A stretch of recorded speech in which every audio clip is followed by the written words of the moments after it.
Hello, everyone, and welcome to episode 2 of the Omniverse Chronicles Ghostbusters International.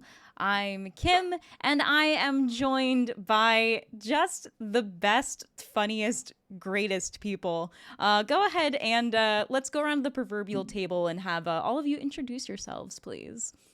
You're damn right you're joined by the best, greatest, funniest people. I'm Asterios, Kokkinos. I'm excited to play the 1985 tabletop classic, Ghostbusters from West End Games. It's a fun system. We got a fun group here. Let's bust some ghosts. And Asterios, can you explain to us, why is your podcast called The Loudest Podcast? No one knows. It's just ASMR whispering the whole way through. And I got Beth over here to my stage right, and she's fantastic too. Beth, tell us a little bit about yourself. Hello, I'm Beth. I make the podcast We Fix Space Junk and write other stuff. I wrote a audio drama for the game War Robots called War Robots Team B, which is pretty fun. And I'm excited to bust some ghosts too. On to Forrest. I am Forrest Leder, also known as Fearless Leader, pretty much everywhere you can find me on the internet. And I am excited to be your Ghost Master tonight and every week that we play Ghostbusters International. Not to correct you too much here, Asterios. This is actually like the second edition. It's Ghostbusters International, the 1989 West End Games. That's positively current. He said the loudest, not the most accurate podcast. That's exactly right. And I'm Rev. Oh, go Rev. No, you do. And I'm the host and GM of The Crit Show, an actual play podcast where we play Monster of the Week and other Powered by the Apocalypse games, all within the same dimension-hopping narrative. That's very good. Thanks. Yeah. I wrote it myself. I helped you write that. It's quite good. All right, Forrest, why don't you take it away, please? I think I will. When we last saw our Ghostbusters, they were recovering from an eventful night at MoPop, the Museum of Pop Culture in Seattle, Washington. They had retired to Firehouse 38, historic Firehouse 38 even, and after setting up a ward of occult proportions, the group settled in for the night. And we're going to be picking things up here about a week later. But as things go, these things, they take time. We need time to recover some of our cool, to do some research and just some everyday busts. So if I could have just a little idea of how you're spending this week. And anybody want to kick things off here? Yeah, I know exactly what I'm going to be doing this week. It's going to be finding as much information about this sect of ancient necromancers as possible. Absolutely. Finding out where these necromantic, this writing on this scroll, what it's saying, where it comes from, what it's for. Okay, so let's dig in on that. Doing some research, some document research. So what I'd like to have you do real quick is just roll a d6. Sure. It doesn't have to be a ghost die in this particular case. It's helping decide, are there any complications that go on with this? How does it proceed? That is a 2. A 2. All right. So you start off here by making up a list of the materials you need, and you start looking for them. I'm going to ask you to make a good amount of difficulty brains roll. And yes, you may use your occult as a part of this. Now, with a good amount of difficulty, you're looking for in the ballpark of a 13. Okay. That shouldn't be too hard to do, but I'm going to spend a brownie point for an extra dice just in case. Okay.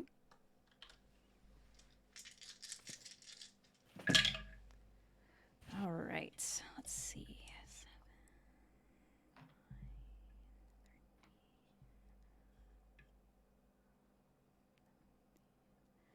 That is a 22.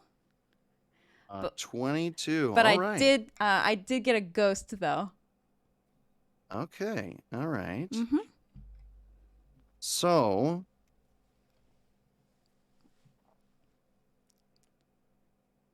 you do find the things that you're looking for. You find someplace that has at least most of them.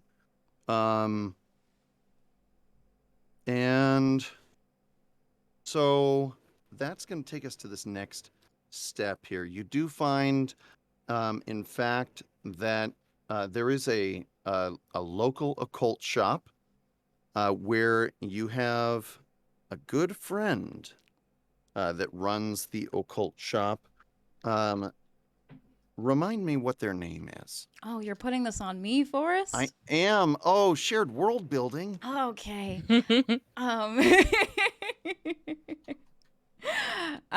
His name is, as I'm now scrolling through the names of everyone I've ever met in my entire life.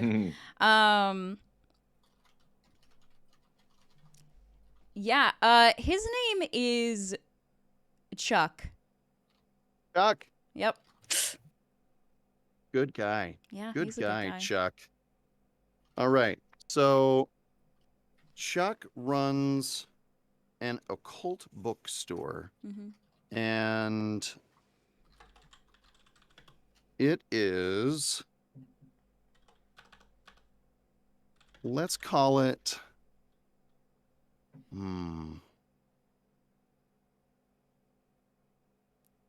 let's call it the Crystal and Sage Occult Bookstore. Nice. Okay. Now you head to Crystal and Sage, and Chuck is of course excited to see you, and in that time that you get to spend there, he's very helpful in trying to get things going. But I'm going to ask you to roll another d6. Let's see how this next stage of things go. Another 2. I'm very consistent. All right. So you find a ton of different resources to go through on necromancy, and looking at some of the ancient roots of it. But you're going through it, and there's so much, and it all looks kind of the same. But I'm gonna ask you to make a muscles roll. To muscle through, to power through getting through these texts. And I'm going to ask you to roll at least an 11. It's boring. Remind me, can you only spend 1 brownie point to give yourself an extra die, or is it can you spend multiple? You may spend as many brownie points as you like. Oh, Forrest, that's what I want to hear. There is no limit. If you want to spend 15 brownie points, you can do it. I'm not going to do that, but I am going to spend 2. That's okay. I'm putting that out there for everybody. Like Asterios.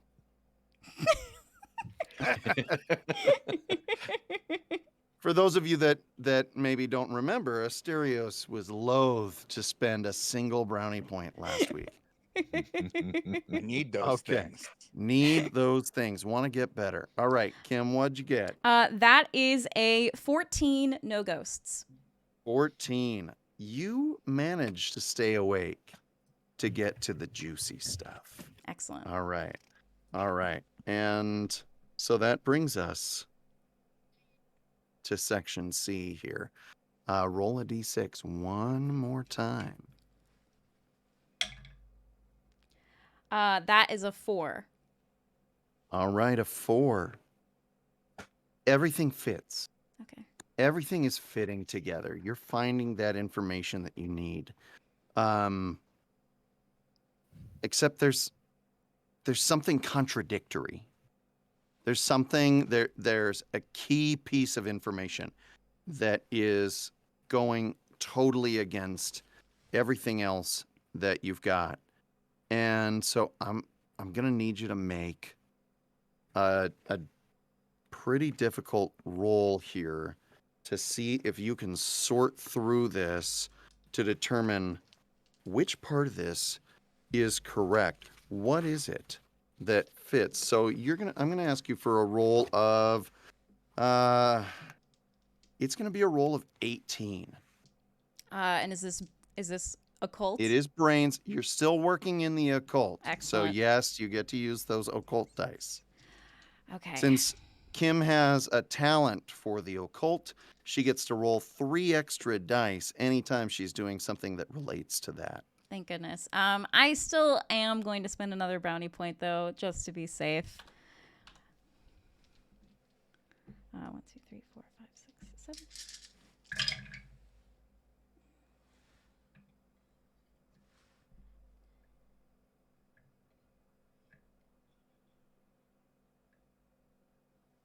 $19, no ghosts. Thank 19. goodness. No ghosts. Also, I want to just make sure everybody's on the same page with this, because I felt like after rewatching stuff last time, there was maybe just the teensiest bit of not all of us being on the same page with the ghost die. So the ghost die you roll as a part of everything, it's included in your totals. So the number on the ghost die, if it's not a ghost, so numbers 1 through 5 are included in your total. I didn't know that. Same. In which case, that's a 23, no ghosts. 23, no ghosts. Excellent. So just a clarification. So if we're rolling, say, 7 die because we've got a 4 in something and 3 skills, we're rolling 6 regular die, and the 7th is the ghost die, and we add it to the pool. We're not rolling 7 die and a ghost die. correct. Okay. So a further clarification now that we have opened up this door. Everyone, we're using the 6 as our ghost, right? Yes. Okay. The So 6 is your ghost. do we still add 6 to what we get, or is just a ghost No. is a ghost? Okay. A ghost is a ghost. Cool. Great. Of course. That's Okay. right. So a 23, no ghosts. 23, no ghosts. Thank you. Mhm. Okay. All right. I'm going to come back to what you learn from this Sounds great. later. All right. So, Asterios, tell me, what did you do during this week? I've been working on a TikTok dance. Okay. All right. I love everything about this. Now, Mhm. go ahead. Go ahead. Well, Tell it's me just- about it. Look, we got to get the word out there somehow that we're better than these eye spook people. Whatever. Like, there's some other group of Ghostbusters out there, and they're trying to take over the Seattle turf, and they have lower prices than us. So I think what's going to set us aside is like being like a prestige brand, like cool. Like we're the cool ghost busting solution. So I've like been working on like, it's got like this, and then like I've been like I've like been like making like cool things in the sky with the proton packs and putting that on TikTok. And it's got like this and like this. And I've been like remixing things on TikTok using like whatever the common sounds are. It's quantity over quality, but I'm hoping one of these things will take off. Okay. I love so much about all of that right now. The proton bill is going to be so expensive. The what? The proton bill this month. I'm wasting a lot of energy. Well, it's not waste. It's branding. Yes. Investment in Promotion. branding. It's very important. If no one knows that we exist, we're not going to get business. The half-life exactly on these right. things is like 5,000 years. So you're okay. The proton charging is more like just an extra way to have another line item on the bill to justify why you're charging the amount that you are. Um, I'm gonna tell you, I've also been doing one more thing, but if you okay. want, we can roll for this first. Well, I'm curious about what the other thing is. Well, it might be easier to do it in a scene. We could just say it's a flashback, but like, let's say I'm talking to Rev's character, and Uh-huh. I'm looking over the bills, and let's say Forrest is there too, Yeah, of course. and so I'm like, so there's this charge on our invoices. Yeah, every time we bust a ghost, storage and containment of a ghost. Yeah. Right. And it makes sense, like you can't just throw these ghosts in a box. Like they require a special containment unit. But if you Right. think about it, it's kind of unfair to the customers. Like they have to keep paying this fee to contain this ghost in our containment system every month forever. And I think that might be something that would stop someone from hiring us. I have So, had that exact same thought. I want to make it so that like each house could have their own very tiny ecto unit, because I think as trends are showing that ghosts are going to be more frequent. They're going to become like the house pest of the 21st century. And so if we could find a way to make tiny traps and tiny containment units and sell those at a higher price, but then you just have it, and even if you need to come in and catch, and then you store it though, like those U-Haul places. I see where Well, you're going Forrest, with what do you this, think? guys. You know, I think you've got some great ideas on this. And honestly, trying to chase people down for monthly charges is sort of a pain in the ass. Let me see here. If we do, uh,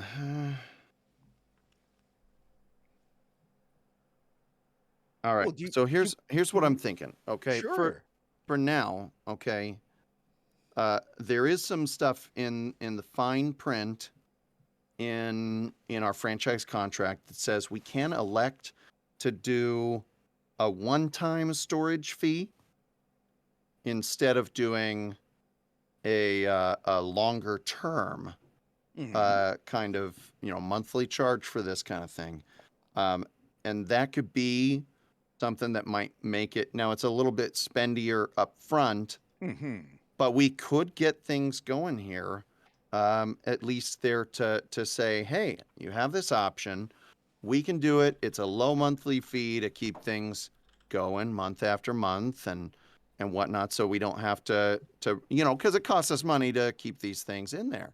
Of course. But operating expenses, of course. But you have the option if instead you'd like to elect the one-time storage fee, and you can choose to do that over a number of payments, making it, again, accessible for people. We could do that as well. And Rev, I think if you've got some ideas, start working on some schematics on that stuff. And maybe we can run up the stuff to Winston and home office and see what they think about making an in-home storage solution. Yeah, because I mean, and really, if we are just charging them a one-time storage fee, then they technically kind of become our property. And like as we, start to have new things or need to test new equipment, it's not like we're, getting someone else's car out of storage to run it through the course. It's now technically our car that we're running through the demolition derby. I gotta Yeah. say, I think both of you guys are raising some really good points. But I actually had an idea that I think might be even better if you'll hear me out. What if we sent these ghosts to another dimension and made them that dimension's problem? When Gozer initially made their incursion, they did it through a dimensional rift. And of course, by crossing streams, we managed to send Gozer back to where they came from. Well, what if we miniaturize that? And so every time we catch a ghost, we can zap it out of this plane of existence and make it alternate Ghostbusters problem. That way, They get more ghosts, they get more business, we get less ghosts, and with a one-time kill fee, we can say that we're offering a service that the Eyebusters don't. They just capture ghosts. We destroy them. Thoughts?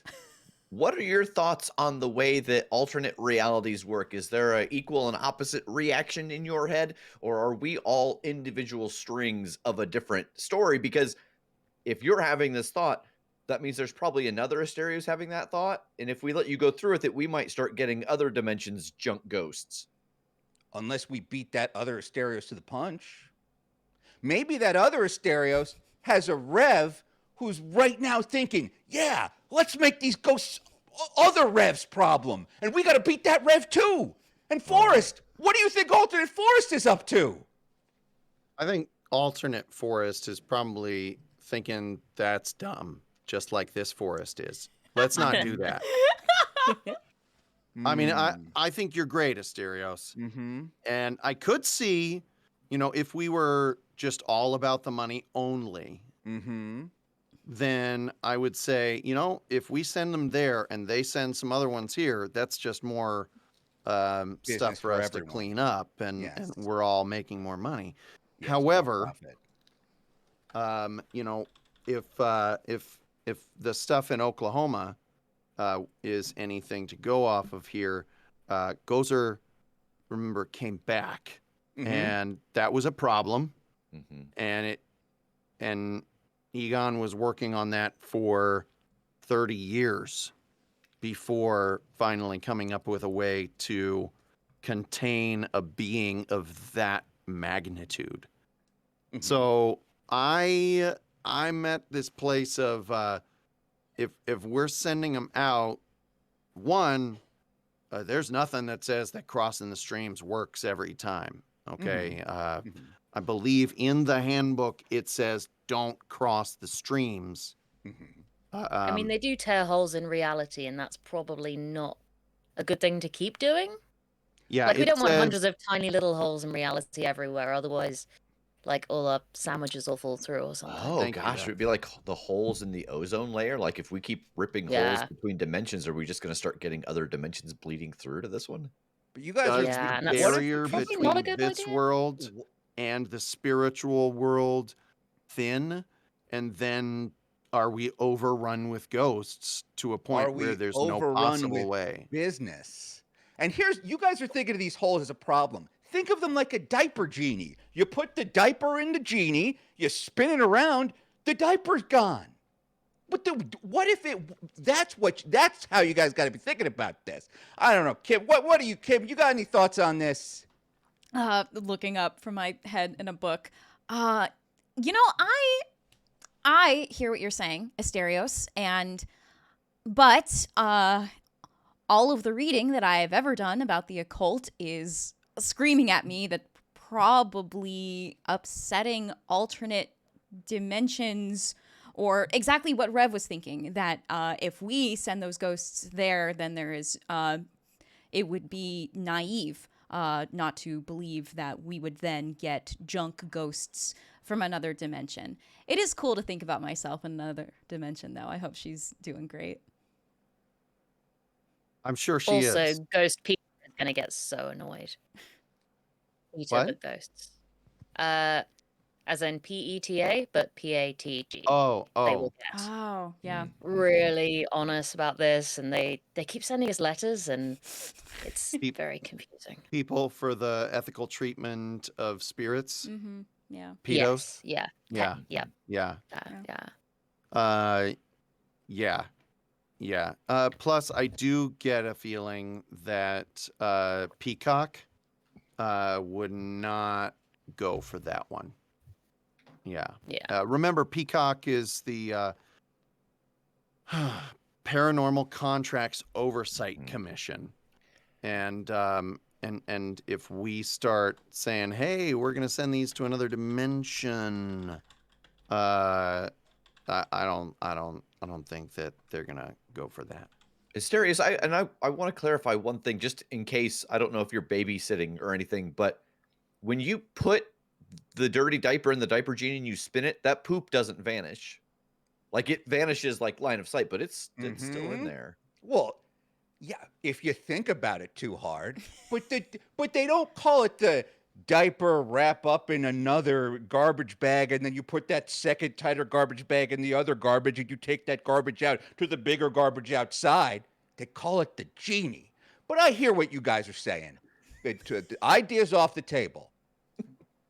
For now. But I love the out of the box thinking, and in the end, I'm not the boss here, so I just handle the paperwork. And when I say I handle the paperwork, I mean mostly that I have Ariana handle the paperwork, but I do other things like Mhm. handling all of the phone calls with Peacock and No one answers a phone like you do, everybody Forrest. else. You're very good at answering. Thank the phone, you. Forrest. Thank you. I have to Yeah, admit, I it's- might be more on board with this idea, but I've been just watching too many things about like Chernobyl and stuff, and this feels like storing the rods in the ditch.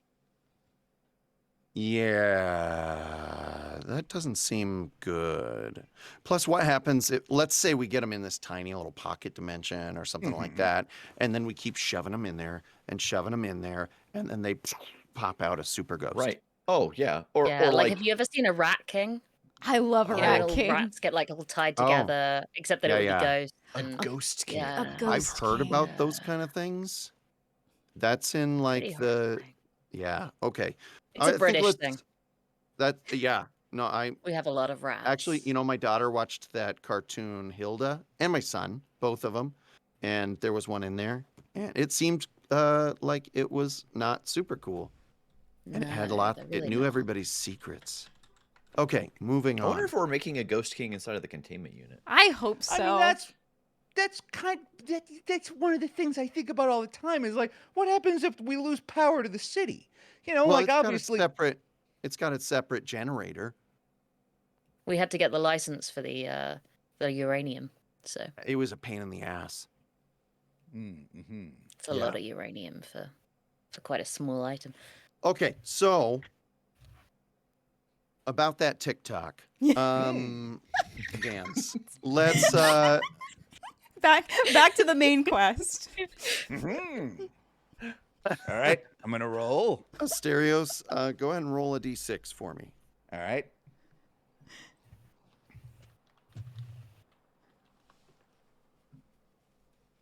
Four, no ghost, because it's one die. Okay. Which we all know now. And all knew last week. Absolutely. Yes, we know how to we play all this knew. game. Everyone always knew Hmm how Yeah. to do Famously, all yeah. that stuff. Mm. So let's see. I'd like to add 4 dice to that as part of my advertising and public relations talent. 4 dice. Yeah, Three. which would Well, I bring me have. to 5 Hold on dice. now. I have not yet Oh, sorry. had you. I haven't given you your skill check here for this. Okay. So what I'm gonna do is. So you are. So you come up with a TikTok dance, Mhm. and you start doing it in different locations, and you're blasting your proton pack off and whatnot while you're doing this. And so the first thing is, let's see how popular it is. And yes, it is. The clock app is notoriously fickle when it comes to these kinds of things. Trying to start a viral trend is really difficult. Mhm. You're trying to do it on purpose with something brand new. Mhm. So I'm going to say that I need a roll from you in this that is going to be in your wheelhouse. But I'm going to need you to make a roll of 30 in Mm. order to have something go viral here. That's the exact number I was thinking. All right. Which is to say, it's more difficult than you can imagine. Yes, I can't imagine. 27 with a ghost. Okay. Oh no. So, oh no, your proton pack, it's broken. I'm just kidding. That was accidentally that exact correct intonation. So, you only missed it by a little bit. So Mhm. you do have your thing.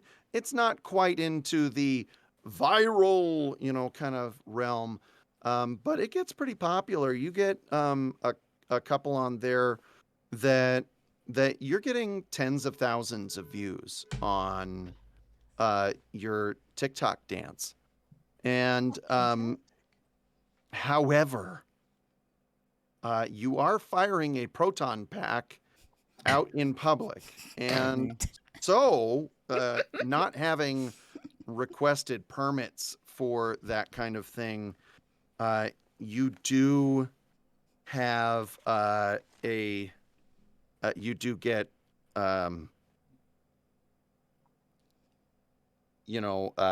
arrested Mhm. for discharging a weapon in public. Mhm. So I'm gonna ask you at this point to roll another d6. Coming up. Really buried the See lead. how there. Yeah, you arrested really you are. did. That's a 6, which is a Yeah. ghost. Okay. Um, the ghost part on this doesn't matter. It's Oh, it's then it's a just 6. for it's just for identifying the stuff. All right. So, you get Clarence Narrow, a famous trial lawyer, to defend you for free. He saw your TikTok dances where you were doing them. He loved it, and he comes in and says that he'd love to defend you. He takes you in. It's this like small time trial, and he gets it like expedited and everything. Defends you for free, and it all goes great, smoothly.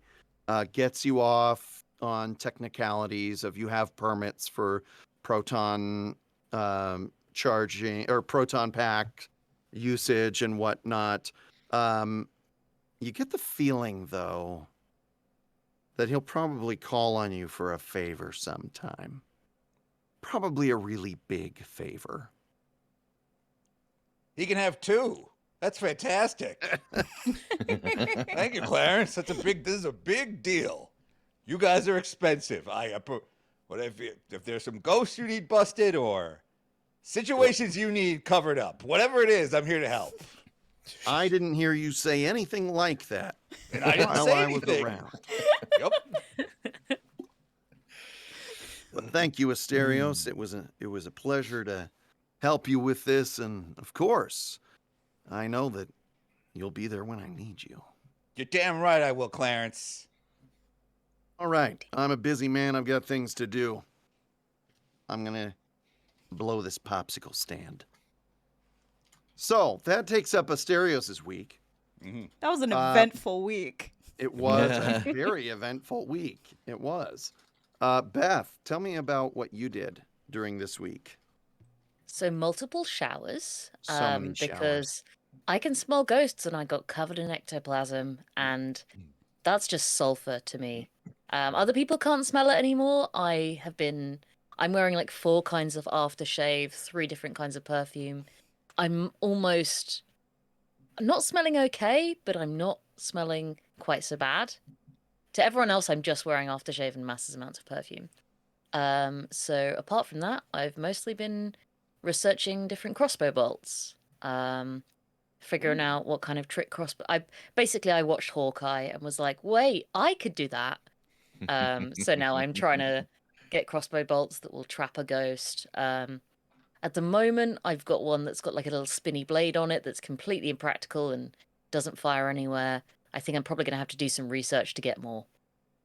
Okay. So yeah, I will go ahead and have you I'll have you make a d6 roll for me. Okay. Ghost? It doesn't matter. It's just for the routine. 3. A 3. Okay.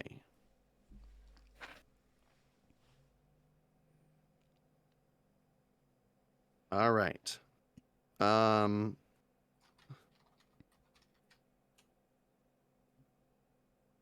So you are, yeah, I mean, you find a website on the internet that is out there. It's got, a whole bunch of crossbow heads and stuff on there.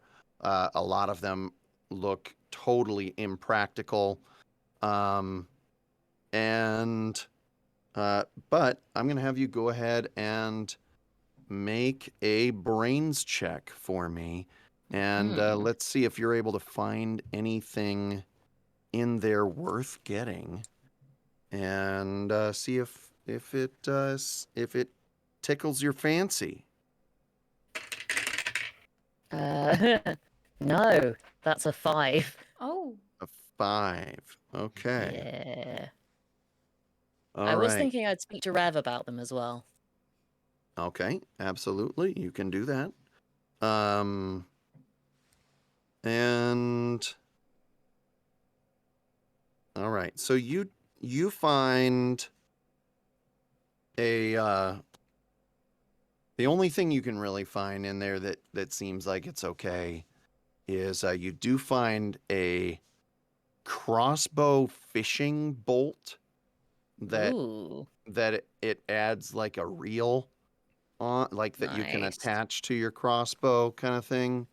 But in order to get it, it's kind of expensive.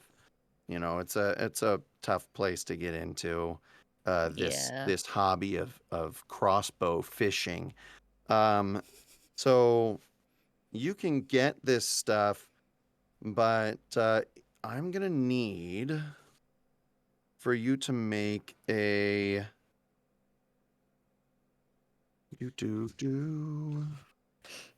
Can I suggest? It's not going to help Sure. me, but I feel like a combination of cool and lie as I explain to Forrest that it's tax deductible. You can just write it off. Yeah, you write it off. So you have a talent for lying. Yeah, I do. All right. Roll for me. But yeah, no, go ahead and roll for me.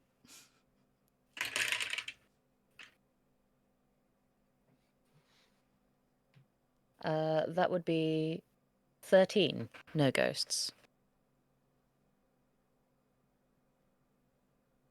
Okay. So you want to get a crossbow fishing reel and bolts? Yes. All right. And They are you want reusable because you of want the fishing line.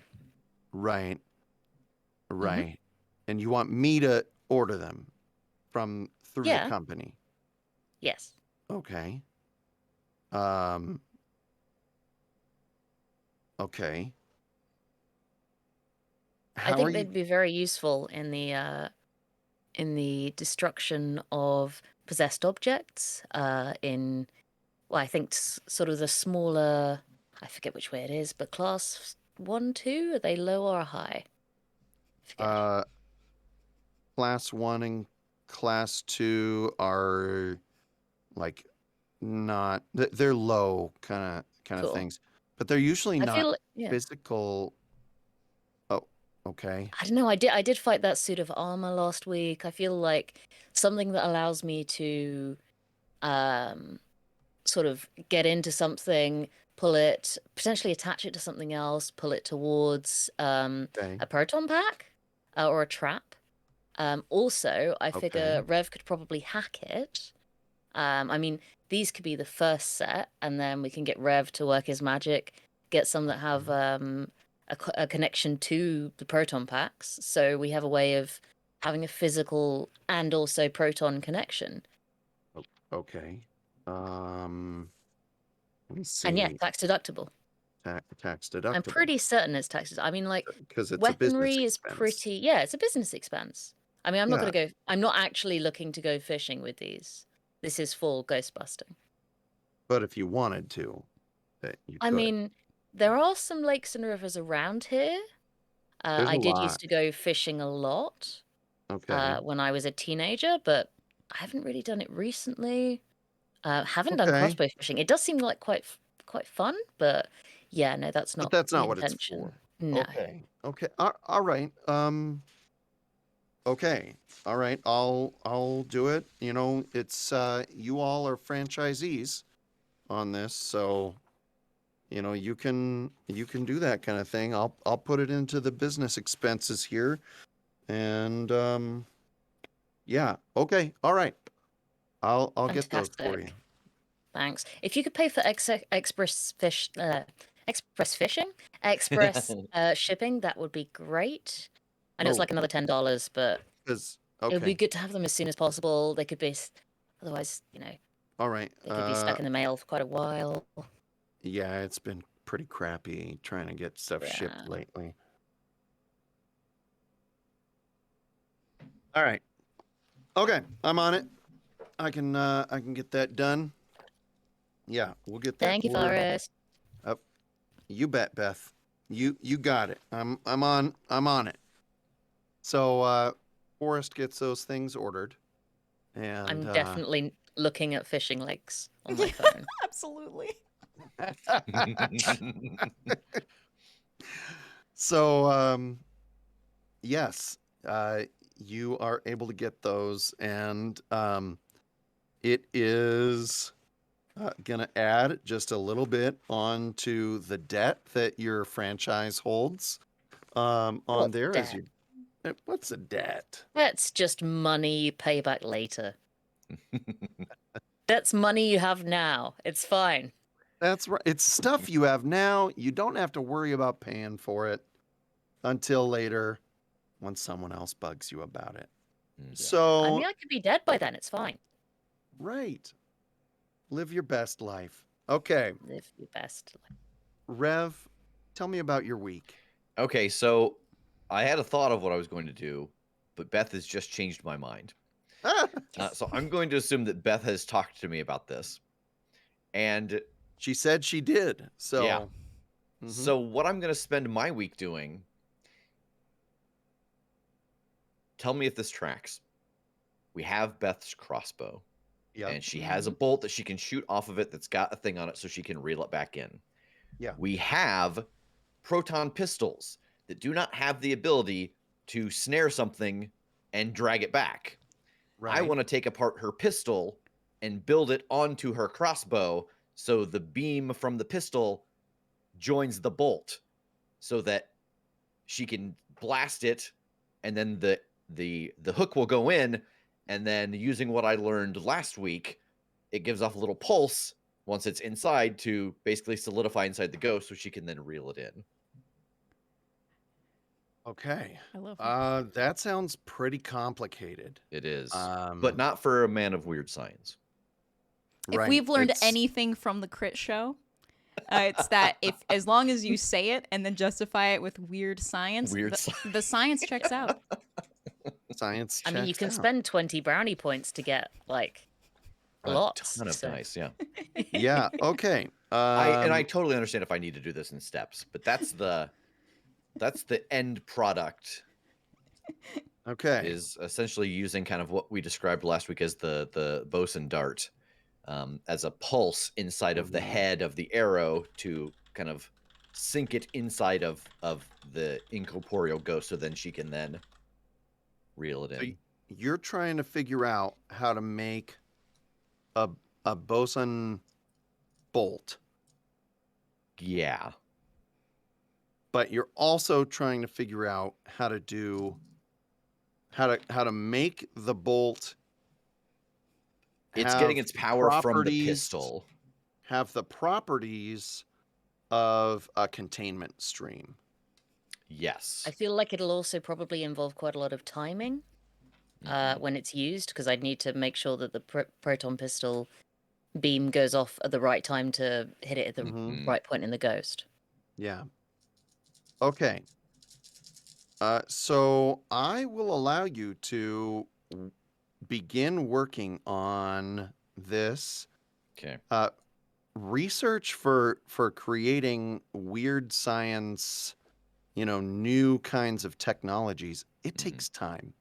So you're going to start this week. It's not going to be done yet. Yeah.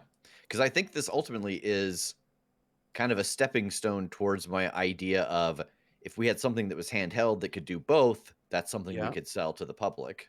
Yeah, it could be. It could be. And then if you were able to create something that was, yeah, I don't want to give you more ideas. That's Yeah. your job. Yes. So I'm gonna go ahead and allow you to do. Why don't you go ahead and roll a d6 for me? Okay. Okay. 6. Okay. And I know enough from the last 3 that I don't have to say no ghost. Correct. Even though you did. Just, I'm just um, kidding. I just want to show how we're all learning and evolving. We're picking at it us. as gamers. That's right. We're learning as we Love go. getting it down. All right. So, yeah, you are working this thing out, and you're trying to reverse engineer this stuff. The proton pistol is kind of this miniaturized version of the neutrona wand, proton pack combo, in order to like you said last week, knock some goo off of the things. Take some of that ectopresence away from the ghosts, so that they're easier to trap. Trying to figure out how to then add on a miniaturized version of something that has a physical. Anyway, it's complicated. Like the Ionic atmospheric analyzer. So so I'm going to have you as you're working this out, you need to get some help on like basically the machining of some of these things that you're coming up with. And so you have found a machinist that can do work to the level that you need of precision on this, but they're kind of they're kind of a seedy kind of creep kind of guy. They seem like the kind of person, they take on jobs of all kinds and they don't ask too many questions as long as you pay the right amount. Okay. So I'm gonna ask you to make a cool check, and let's see how you can handle this as far as getting this guy to handle this stuff. Okay. Does without charm triggering. come into effect here? Does charm come into effect? Sure, we can put your awkward charm to use. I do it every day.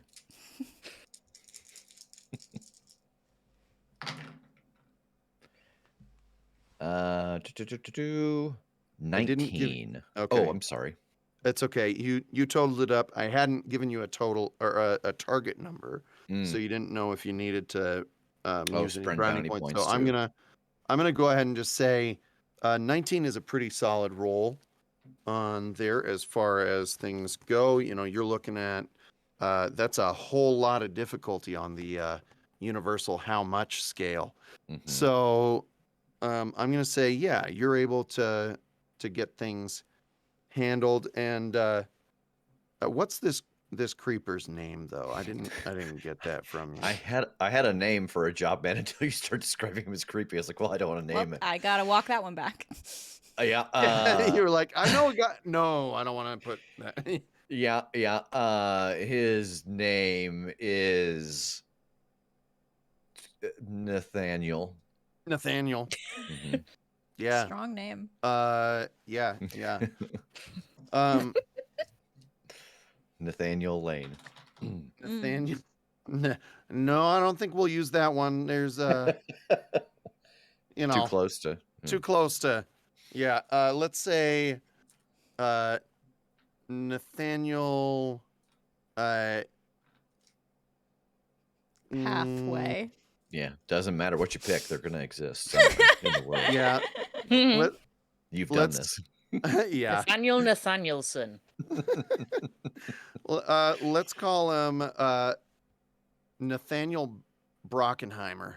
Good. Mhm. Yeah, Yep. that seems solid. So you are able to convince Nathaniel to take this job on and to do it in an above board kind of manner. It's going to cost you money though. Mm. And so I'm going to need you to make a money roll. Mhm. Now, a money roll is something that we haven't had to do. Actually, Beth carefully sidestepped a money roll on things here before. Money, please. I have no money at all. Money, so- money. All right. So do. So right now, I'm gonna say that to make this roll, it's gonna be.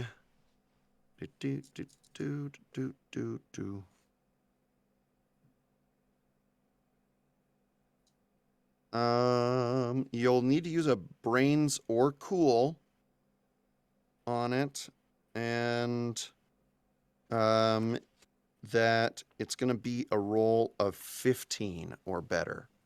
Okay. Okay, I'm gonna try to do brains because That makes I'm- sense. yeah.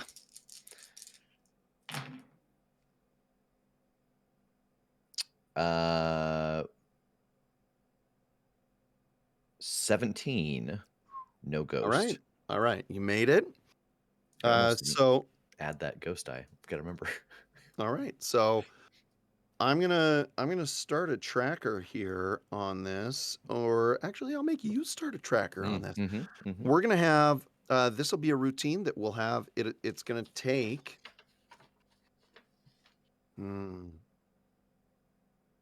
That's gonna depend on your weird science roll. So I want you to go ahead and make a weird science roll. This is it's a big one because it's all brand new technology. So let's go with it's gonna be a 30. Breaking ground, new technologies. Let me ask you, mechanically, when you give us a difficulty number, say it's a 30, Yeah. is there a difference in the result that we get if we roll a 31 versus like a 50? Yes, there is. Okay. Yep. Then I will spend How some much brownie you points. succeed by gives you degrees of success. Okay. So if you only succeed by 1 to 3 points, then you barely succeed. Versus, maybe you succeed by 30 or more, and that is more successful than you can imagine. Okay. It's like I'm gonna that spend breakthrough. 2 because that's all the dice I have in front of me. All Can right. I give Rev extra points, extra brownie points for this, or does he have to spend his own? Oh. Yeah, is there a help mechanic in this game? That's an excellent question. Because I feel like he's doing this for me, so presumably I could probably give him some expertise as per. Yeah. I see where you're going with that. He is this is in pursuit of his goal in particular though as well. Oh, okay. And so let me see. I'm thinking about this. I'm consulting the Ghostbusters handbook. And let's see. Do do do do do do do do do oh oh. That almost sounded like it's my party and I'll cry if I want to. I mean, it's no. But we'll take what we can. That's why I rolled prematurely and I'm counting my dice now while you're all covering, so I don't sit here and hum a circus song for the audience. That's funny. All right. So, yes, I will say that if you want to give somebody else brownie points, that you may. Yeah. Cool. Rev, take 2 brownie points. Okay. And I'll give him one of my brownie points to let him use my lucky wrench. What? Asterios? Oh my goodness. Are you feeling okay? If we're helping, let's all help. This'll benefit everybody. Take one of my points. Okay. All Are you down hoping to 26. use this for marketing?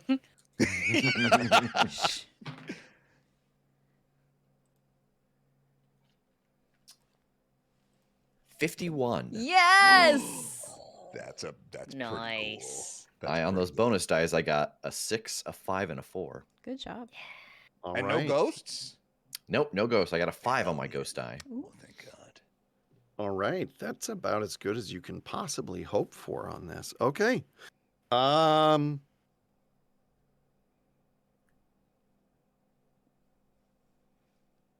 is dang good.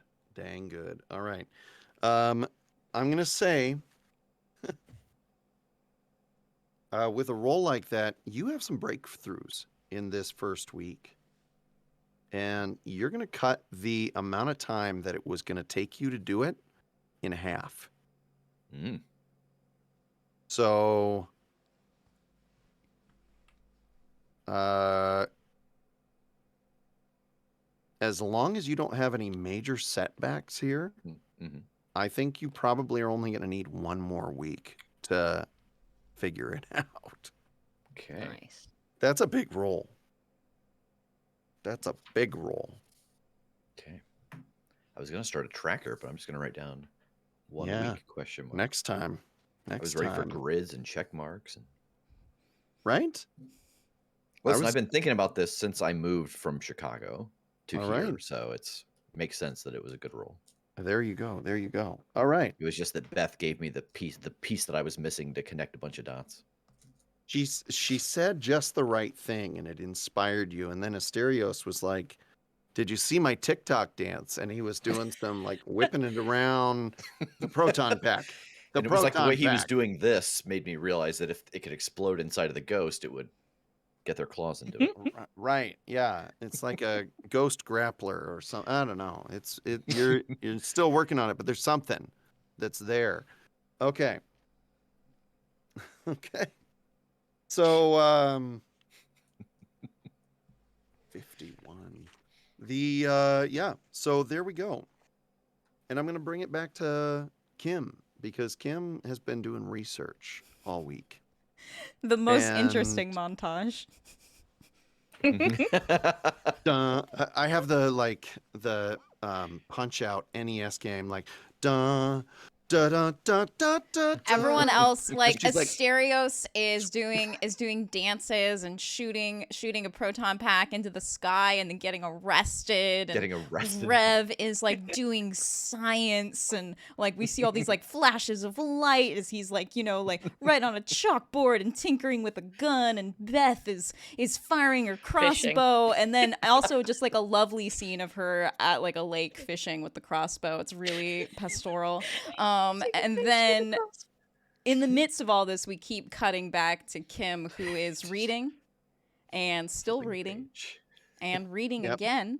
Sometimes she writes something down. Sometimes, yeah. And then erases it.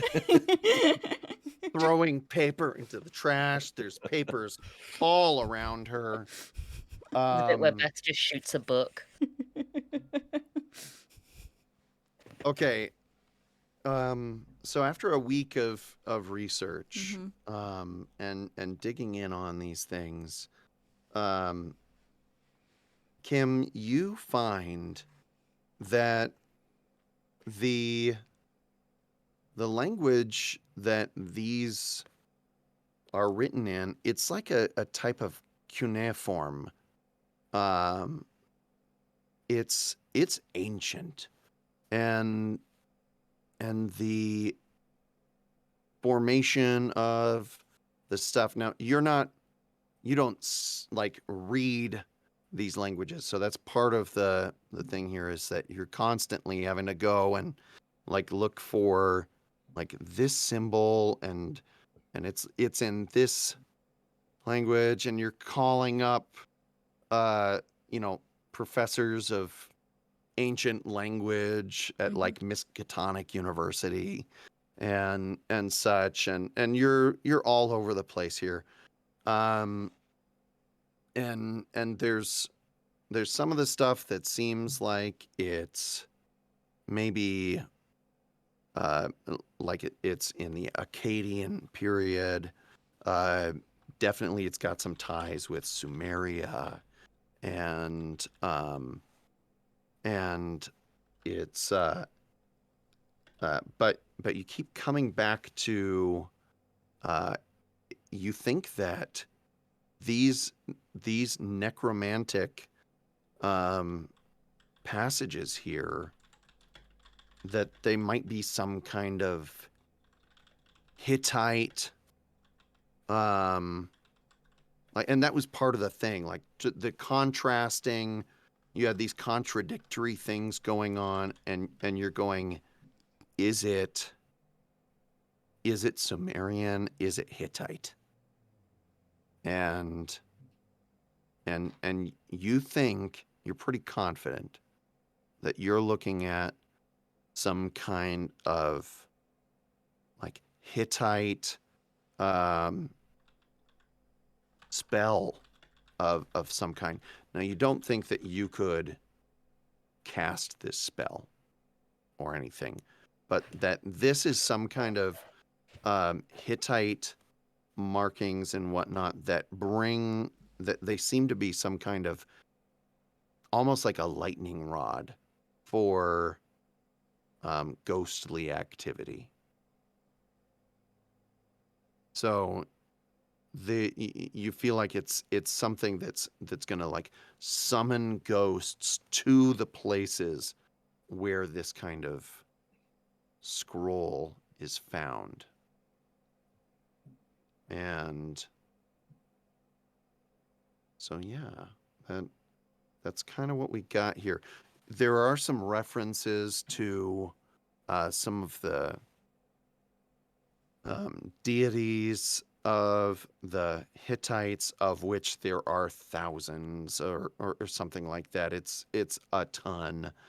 Um, and so you're not sure right now what the tie-in there is, you know. And again, it's these moldy Babylonian gods of stuff that, like, who knows what's happening, you know, what they're going for, or if it's just somebody that got on a kick and decided to do. There's probably more to find out.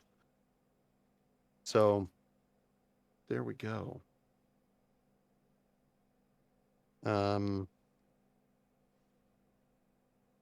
But one thing that you do pick up is a reference to the Lord of the Bow. So the Lord of the Bow is mentioned specifically in it. Okay. Mm-hmm. All right.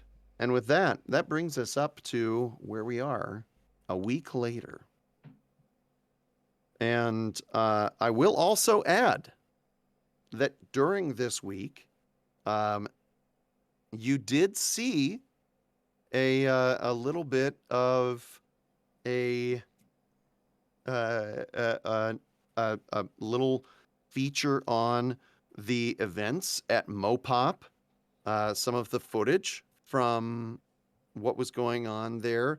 Footage of Kim up on the rooftop. Rev talking about the Oh. the Mopop being open and and Asterios saying that there could be strange beasts or necromancers or something out there, and so people, you see that Seattle Ghostbusters starts to get a little bit of a trend going on Twitter Nice. for couple hours on that day. So yeah, and you get a little bit of a feature on that, so that's nice to throw in there. Eye hunters can suck on that. The they're not. They have to pay for their features on TV. All right. So you all spend that week thusly, and on this particular Wednesday afternoon, you hear the alarm bell go off, and Ariana yells out, "We got one!" So everybody out in their different parts of the firehouse come running, getting into jumpsuits and whatnot, and she brings out, and she's got her hair. She's got long brunette hair, and she's wearing glasses, and she comes out still holding her Backstage magazine in her hand, but she's got a piece of paper on it, and it says Pioneer Square. She says, "I guess there's something going on with the Seattle Underground, and ghosts coming out and in broad daylight and stuff. So here you go, Pioneer Square." I go, all Okay. right, well, we got to get there first. Someone Yeah. drive. I'm terrible at it. And I hop in the back. I'm driving.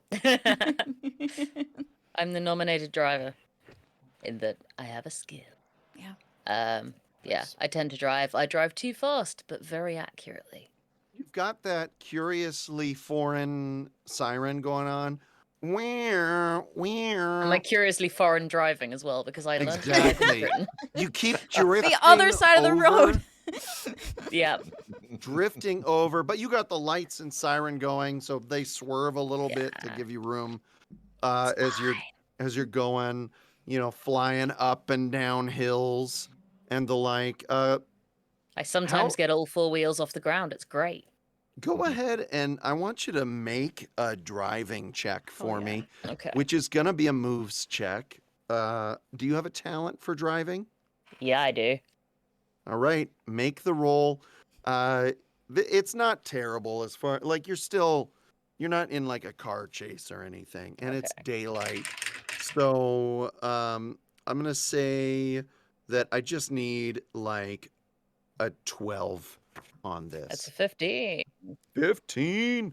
All right, you manage not to hit anybody. There are some close calls as you're going of like just missing some people on as you cross the double yellow line a little bit here and there. Every time I nearly do, I'm like, it's fine, it's fine, it's fine.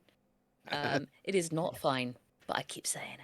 And as we tear past like a group of teens on the sidewalk, I'm like, Asterios, I think they're doing your dance. Cool. That's And right. I saw you on my For You page. It was great. I start videotaping them doing my dance with my phone, and I'm going to upload that later. They do have cans of silly string, instead of proton packs, which is probably safer but also really messy. Yeah, well, it's less messy legally. Yeah. So you are able to get to Pioneer Square, and it's a beautiful area. There's some parks, some little playground things going on, and while you're there, you you pull straight into the like pedestrian area, and as you're going, you see that there's a handful of ghosts that look like you basically have like mining, like miners that are here. Some of them are actually corporeal manifestations, and the like. So you have physical bodies here. They're in this like decomposed, like partially skeletal state, as they're going about, and they're like starting with their pickaxes to try and like break into the sides of some of the buildings around here. But you also see that there are some kind of floating orbs that are starting to pour out of one of the entrances down below into the Seattle Underground. I was about to ask you a very Galaxy Quest question, miners or miners, but you answered it as you described them further. Yes. Go ahead. I'm gonna say out loud, okay, guys, this is a potential PR nightmare. If these miners were wronged, or if they had to work under shitty conditions in the 1800s and we bust them, we could be canceled. We have to make sure that these miners are attacking people or doing something bad before we start blasting. I look to the miner ghosts and I'm like, please attack people, please attack people. I don't think that's how this works. I don't think we have to wait for them. Like, there's no ghosts that are just living comfortably above, like rats. They don't have to be actively eating your food before people want them out of their house. I don't know. people There like is rats. Vince. Oh, I'm sorry. What were you saying, Beth? Oh, yeah, no, there's Vince. Yeah. Vince the firefighter. Do you not? You haven't met That is Vince? true. Yeah, there is. So Asterios, you forgot for a moment, or Rev did rather, because I think that Beth was responding to the ghosts living their best life kind of thing, or best afterlife, excuse me. Yeah. I mean, most but- people can't sense him most of the time. I picked him up mostly for my sense of smell, but yeah, there's Vince. He's pretty Yeah. chill. Vince is a ghost that seems to have he's like a repeater in Firehouse 38. And sometimes he manifests and sometimes he doesn't. But he has never never shown any kind of malevolent tendencies. So yes, He's you just do have a chill. Firehouse ghost. Out of character, is this something we talked about and I have had a stroke and remember nothing about, or is this something you're all generating in the moment? No, No, he's my is- NPC. This is definitely something we talked about. Yep, it's Beth's NPC that she came up with before. I said everybody gets to generate an NPC that's like they're kind of like their ally. Okay. And Yep. so yep, Got so that killed was by a Beth's. falling bowling ball. Oh, Yeah. it's You hate such to a see it. bummer. Yeah. Oh, Yeah, unfortunate. Rev, But how could you the- forget about Vince? That, I mean, that explains why I smell toast.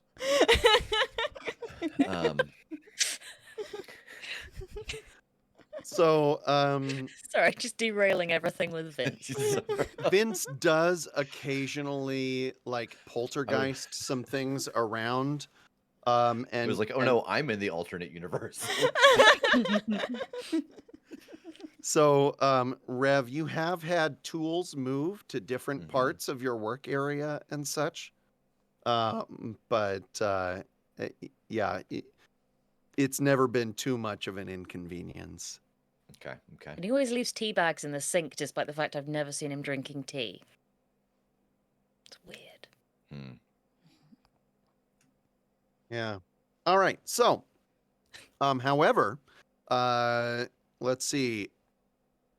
Kim, Ariana gave you the contract sheet that or the call sheet that came in, and so you can see this is actually a city contract. So this is one where the city of Seattle actually called to handle this because ghosts in a major tourist attraction for the area is not good for tourism, and so that's this is a place where you don't have to too much be worried about like where what everybody thinks or whatnot. Yeah, I think we're good. This is a city contract, and so the city wouldn't pay for us or get us involved unless these ghosts were already attacking people or causing problems. Something to keep an eye out for are any sort of ancient Hittite or Sumerian, no, probably Hittite symbols, similar to what we saw shot with the crossbow. So just keep an eye out for it. Don't really touch them, but just make sure you don't interfere with any of them because I'd love to read it and learn more about it. All right, so if we see any Sumerian stuff, just ignore it completely. I mean, if you see some Sumerian stuff, you might as well just gather it up because I'm trying to learn that one too. Duolingo hasn't really, it's really lacking on the ancient languages front, but someday, hopefully. But Hittite especially. Priolingo is the one that no, sorry. I regret that instantly. Okay, I repent. So here you are in the middle of the square, and you have two corporeal manifestations as well as a couple of floating ghostly orbs that are that have been moving around. You're not really sure if they have any kind of purpose to them or anything at this point. But tell me about what you're doing. I will tell you what I'm doing because I've got the fastest move score. Yes, you do. Man, I am not sure about these floating ghost orbs. I also know that my proton pistol is not like fantastic against like ghosts, but I would love to take as many pot shots at these ghost orbs as I can. All right. All right. They're not moving terribly fast. Yeah. So you can take a few pot shots at them. And as far as these things go, you're looking at probably like class 1, class 2 manifestations, vapors and ghostly lights and the like. They're not they're usually mindless. They're not usually they don't usually have any kind of purpose in particular, and they're also usually fairly low on that ectopresence kind of thing. So you can probably get them set for trapping without too much trouble. Yeah, I mean, listen, we've been talking all this week about the possibility of ghost kings, and so even if this is like one or two, I'm not gonna let these orbs go by because there's always a chance that they're gonna Voltron into something bigger. Sure enough. So go ahead and you can run up on these, and you can make an attack against one of them. Absolutely.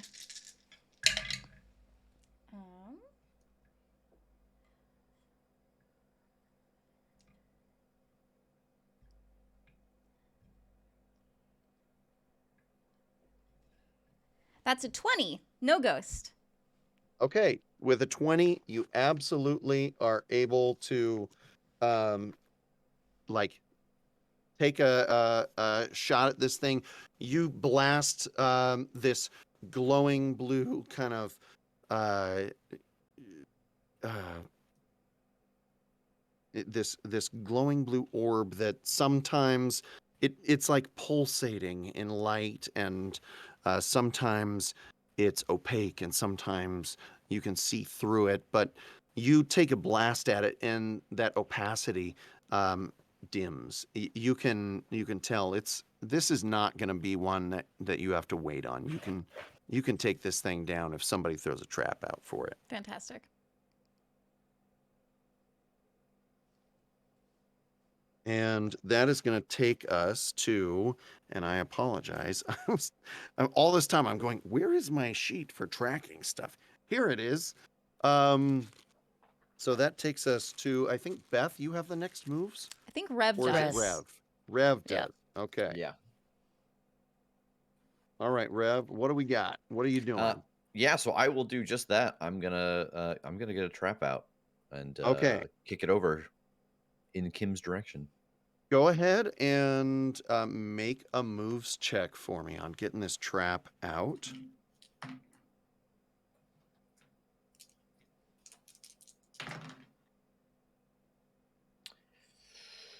Uh 11 and a ghost. Oh. 11 and a ghost. Oh. Okay. Yeah.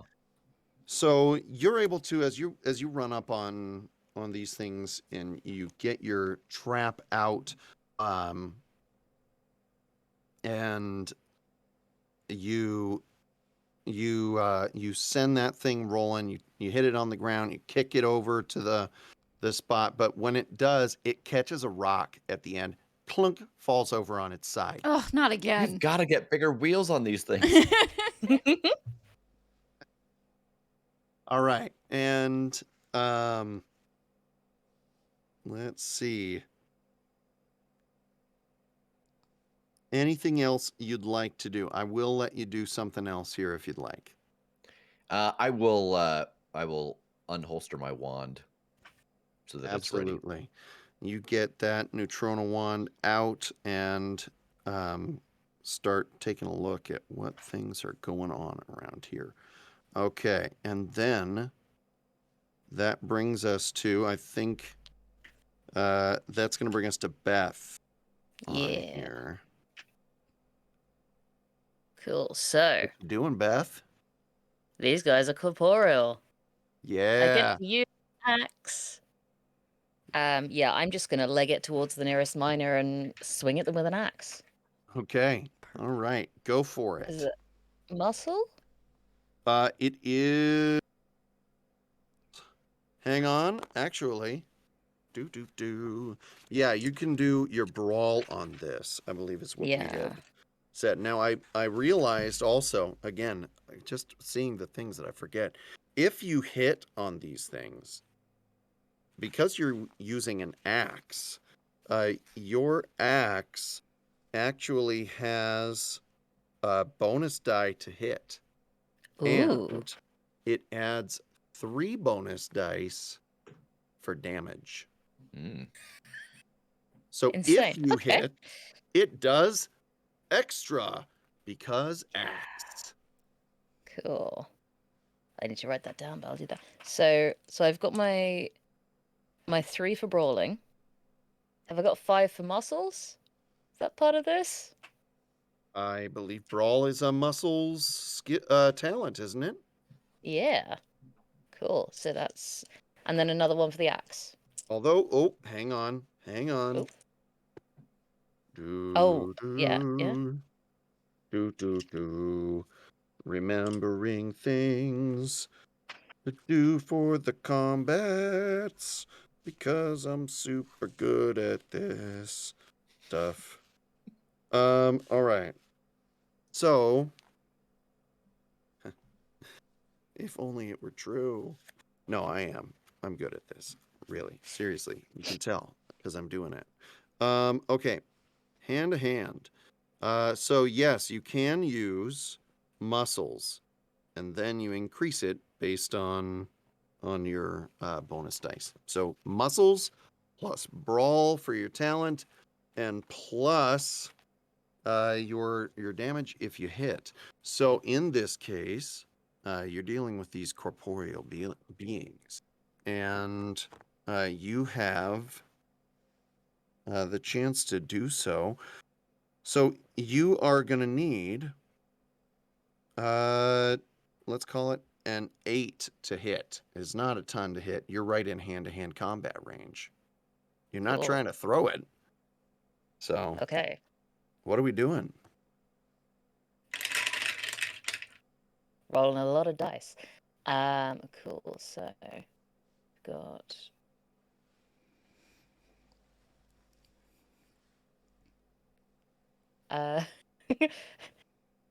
We've got 30. 33. No big 33 deal. Alright. to hit this minor. No ghost. Okay, 33 to hit. So he is going to attempt to parry with his pickaxe. And so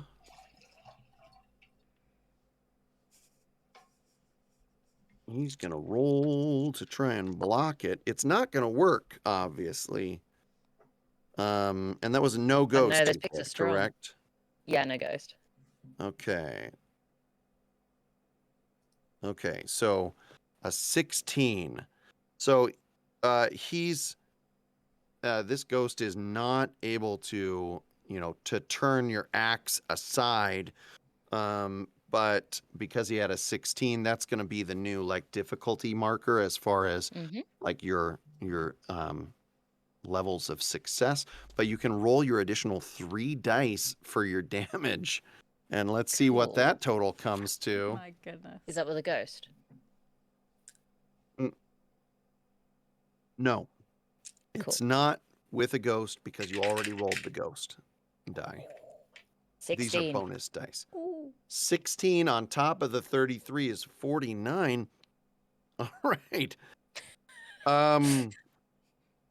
So you run up on this thing and swinging the axe down. It tries not clumsily, like it throws its pickaxe up, like braced with another hand against it, but you got the momentum going with you, and you've been pumping iron for a while on this thing. Like normal people can't go up against you. So you throw this axe down on it, and you cut this ghostly like zombie miner in half. And it's got like the ectoplasmic stringy goo that splits. Smells awful. It's so bad. Yeah, It's it's like so bad. ectoplasm, but plus rot and just Yeah. old, like old bread, really old bread. Which That is kind of blue smell. Mm-hmm. Yeah. You get just hints of purple in it too, and it's not Yeah. good.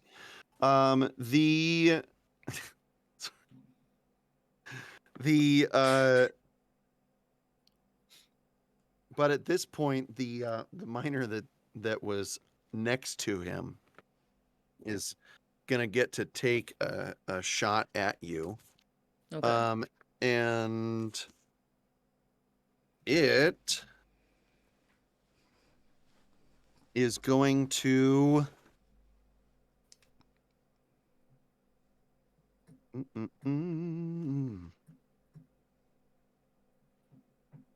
it is going to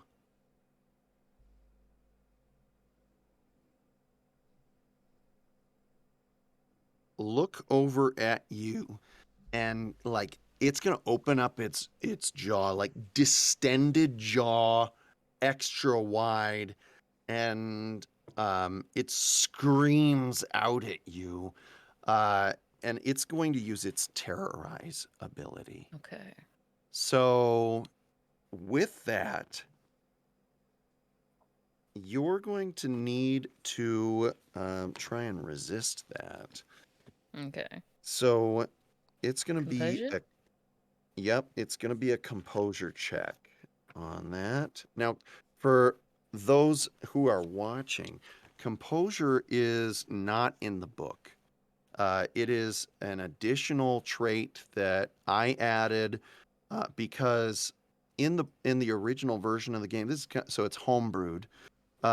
In the just the regular rules for Ghostbusters International, Cool handles both how you are in dealing with people as well as how well you handle the otherworldly and terrifying things that you face as a Ghostbuster. But I didn't feel like those things really were a good fit. They didn't seem like they were in keeping with each other. So I I'm very added uncool. yeah, like you might be terrible with people, but able to handle things, or vice versa. You might be great with people, and sometimes the ghosts scare the shit out of you, and that's okay. It is what it is. So so we added this additional trait, and so with that, we're dealing with a composure thing, and it's gonna be going for this terrifying effect. And so with that, actually everybody that's around, not just Beth, is going to be under the effects of this terrorize ability. And so what I'd like to have you all do is to roll composure, and that is gonna be it's an opposed roll.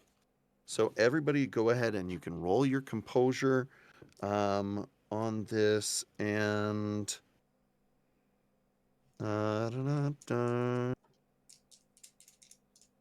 here we Spending go. 2 brownie points. So it's that is okay. So this is an opposed roll, and so it's the ghost's power versus your composure. Okay. I'm So- also rolled up. spending a brownie point. Okay. I'm not And spending are we rolling jack. the But I rolled Are a we rolling the ghost die? 14, no ghost. Okay. Nice.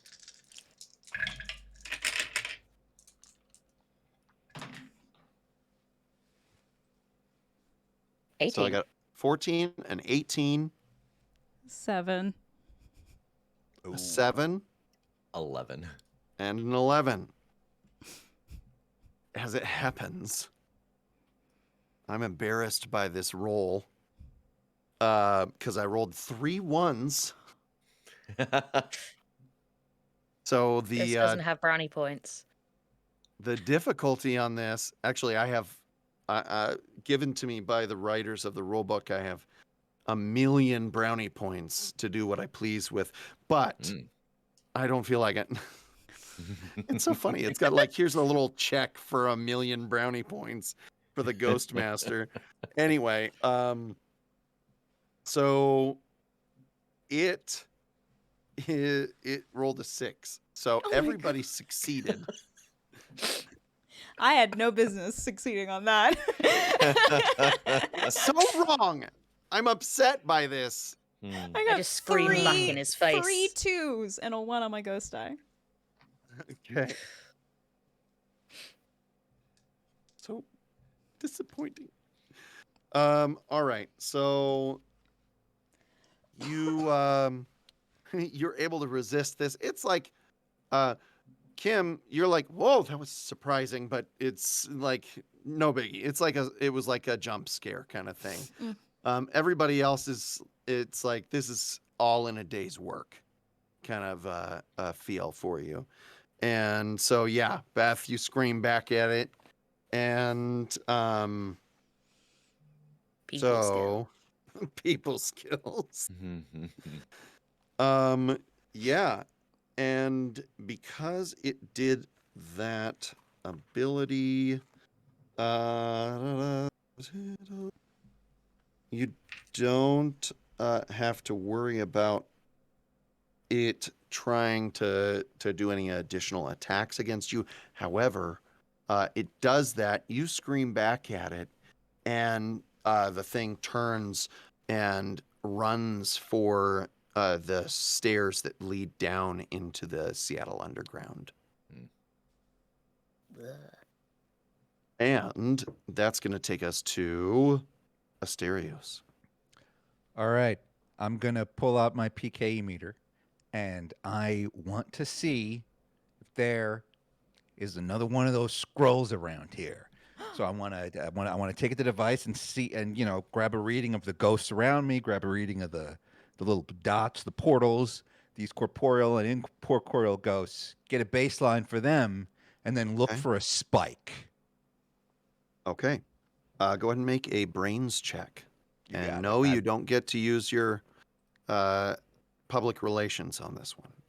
But the public would love what I'm doing. I would love I'm it. sure they would. I'm the public. Exactly. I've already won over the public. All right. That's 4d6 and rolling. That's a 14 no ghost. Okay. 14, no ghosts. And so that's going to give you some information. I'll take it and immediately share it. All right.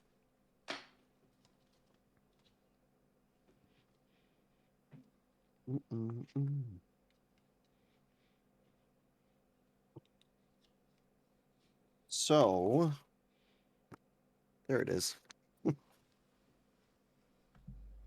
You make your brains check. It's a 14.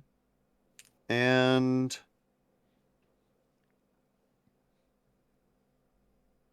so we mentioned last week that the range on the PKE meter, it's not super far. It's got a range of about 60 feet. Okay. Mm-hmm. So as you are, looking around and you're sweeping for these valences, you get, you're able to zero in on the ghosts that are present, and you see that the ghostly orbs, they've got PKE valence of around 35 to 40 on there, and that indicates they're probably not super powerful class 1 spirits in there.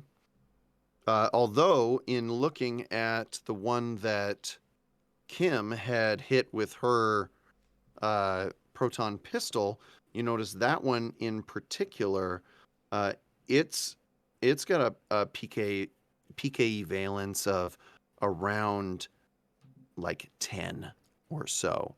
It's very low. It's in that trappable range. It's ready. Okay. Okay. You can see that the minor ghosts that you were seeing there, kind of zombie-like corporeal things, they are looking like they're in more of the like 80 to 100 kind of range. Jesus. They're a bit tougher. You're looking at a class 3, maybe class 3 level 4 type of entity here. Now they're fully corporeal. At least here, they might be a ghost that's just able to materialize and dematerialize at will. You're not able to tell just yet, but that is what you're looking at there. So that's the information you're able to get this round from being here in the square and around the ghosts that you've got in the area. All right, awesome. So I yell the very complicated data to the rest of the Ghostbusters. Like, and then just the last thing I say is, I'm sure I'm not the only one that wants to find whatever scroll is causing all this. I saw one of those minor ghosts run underground. I bet that's where the nexus of the spiritual energy is. And that's the end of my turn. All right. All right. And that's going to bring us to the Ghostly Orbs. Oh And Oh no. so the one that you had hit there, you notice these, they kind of pulse with that ghostly energy. And so what happens is that nearby there's a flower pot kind of thing. Not a flower pot, but like a potted plant that is out in the square, just near the art and stuff. Kind of, it's right next to a park bench kind of thing.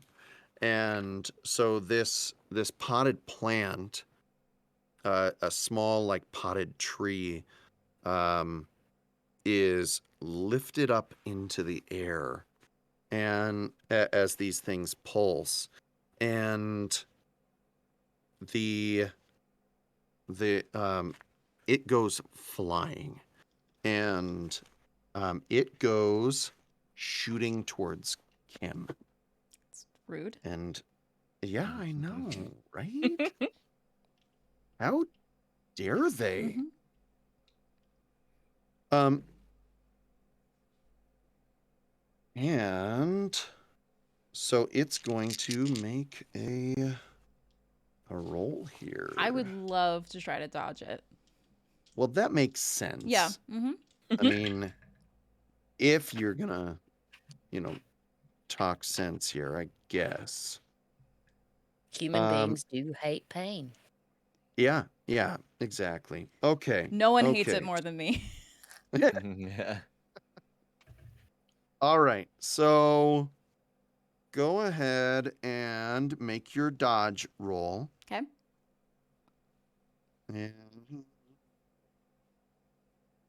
And tell me what your total is. I got a 16.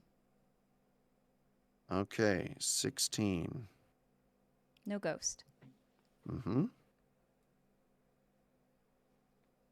Okay, and so what that's gonna do is it's gonna help you out. Hopefully not get hit as much. Opening my resources.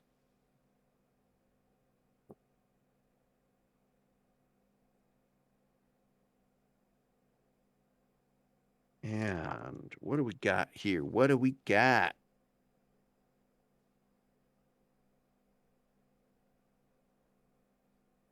Ah, man. 15. Yes. Suck it, flower pot. So, I went to you public see school. I played dodgeball. You can't get me with this. throwing the taunts out. You see this flower pot, this small like topiary that's lifted up and flung at you, and as it's going, you do just like this spinning duck, and it like flies right over your head, just barely, like your hair kind of catches it Ow. as it goes. Or rather, it catches your hair just a bit, but not like it pulls it or anything. No, it's just like whoosh, through your Just hair looks as it's cool. moving through the air. It looks cool, Cool. and it flies harmlessly past Rev, because it wasn't trying to get him. And there was no ghost, unfortunately. Mhm. So that's going to bring us back to the top of the order. Well, that was awfully mean of that orb. So I simply must right that trap and try to trap this ghost. Tell me how you're accomplishing that. What are you Oh. doing? Man, I'm so miffed at this thing. I think I'm just sort of like looking at it, just being like, why did you have to do that? Why did you seriously? I'm embarrassed for you. Listen. Listen. You tried your best. You did the flower pot thing. I think it's time to go take a nap, just like a little bit. And then I just want to just calmly walk over, set the trap back up where it is, and then engage it. Okay, so you just walk over, Yep. pop the thing up, Yep. and bring the pedal along with you and just hit it. All right. Bye, It buddy. didn't. Yeah. So you do so. It's going to attempt to escape. That's There rude is of not a it. capture stream on it. I'll shoot it with my pistol. However, it's pretty weak at this point. This one in particular, and it is. You see the light. Bing, bing, bing, as the ghost orb number 1 is captured by the trap. Fuck yeah! It's just like a Pokeball. Do I I was see? just thinking that. Yeah, It was the exactly. D- It's just like a Pokeball. All right. Do I see another orb around me? There is a second orb. Hell yeah! I want to Yes. shoot that orb. Okay. However, I don't know. Okay. I will let you do so. Okay. It's going to be a little bit tougher because you've been you're not rushing around doing the stuff. It's just like you're doing, and you set the thing up, you stomp on the thing, and you're like pot shot on this other one. So go ahead and make your roll. Let's see how it goes.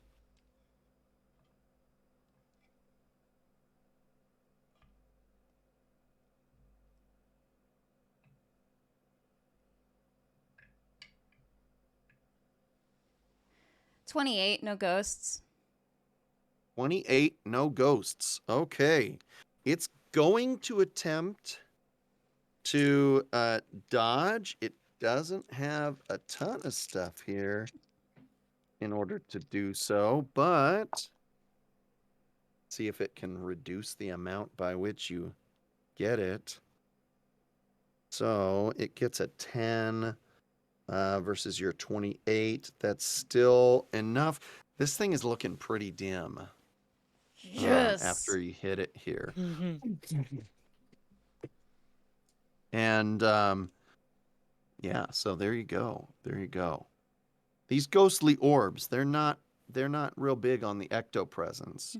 They're kind of pushovers as far as ghosts go. They're just Pidgeys. All right. Just Pidgeys. Okay. Just Pidgeys. So I that's want to gonna- shout, this one's ready to be trapped too. And that takes us to Rev. I have a question for you. Okay. The atmospheric ionization analyzer. Yep. What exactly does that measure? Because right now I just feel official when I use it, but what am I Yeah. actually reading? Okay. So the atmospheric ionic analyzer. Ionic that thing that goes Yeah. it is going to, what does it measure?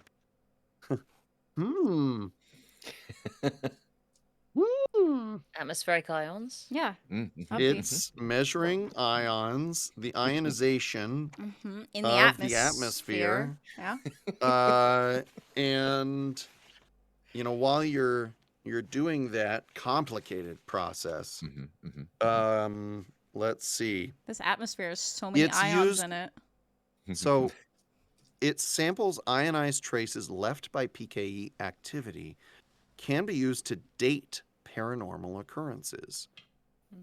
Sort of like carbon-14 dating is used to date fossils. Okay. And so this is able to date psychokinetic energy events. Okay. Yeah, I I don't have another trap. I just have the one. It's already out. So I will toss my stream out and try to see if I can wrangle the orb over the existing open trap. Okay. Now the trap that was used, it's closed. It's done its thing. Mm, If you open that one again, mm-hmm. you'll be letting out Yeah. the ghost that's in it. So you'll need an additional trap. Rev, I want to let your character knows that Mhm. I always have 2 traps on me. Does. That's why It's they true. call me 2 traps Kokkinos. Exactly. I remember calling you that at some point. I remember that during definitely. our session 0. Yeah, we established Yeah, that yeah. nickname. Okay, so Rev, you're laying a capture stream on this guy. Yeah. So that way I can move it to wherever it needs to be moved. Yep, absolutely. So go ahead and make your attack roll. Okay. Roll in moves.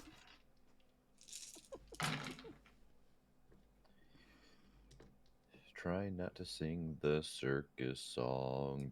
27. You did it anyway.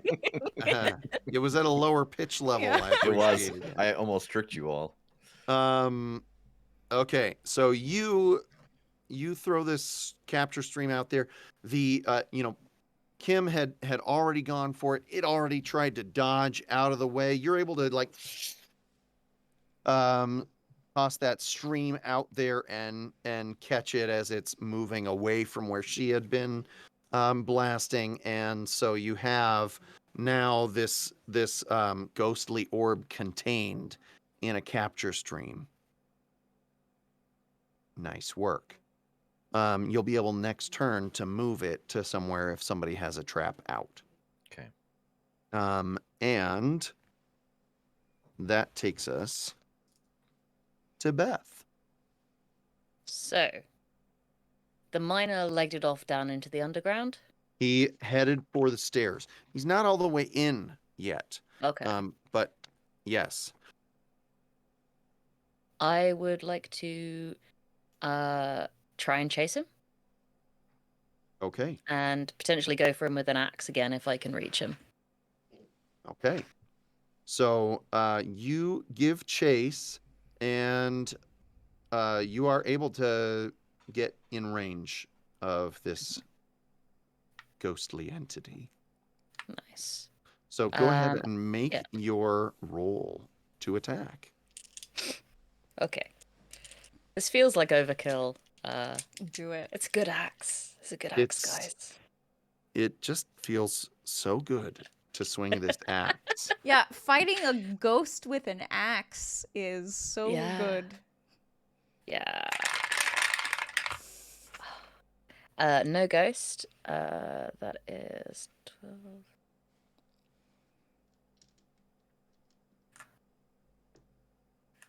$31. Okay. It is again going to attempt to, or rather, this one is going to attempt to block your attack. 13's not gonna do it. So that means you've got 3 bonus die. And yes, you get to roll your 3 bonus die for damage. I'm so bad against actual ghosts, but 11. Okay, so 11 on top of the 31 you had?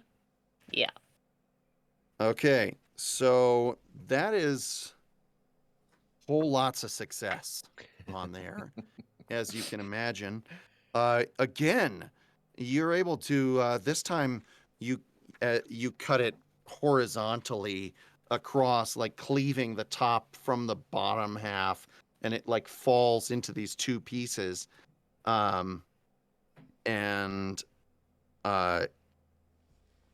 Yeah, it does What that. happens to the ghost?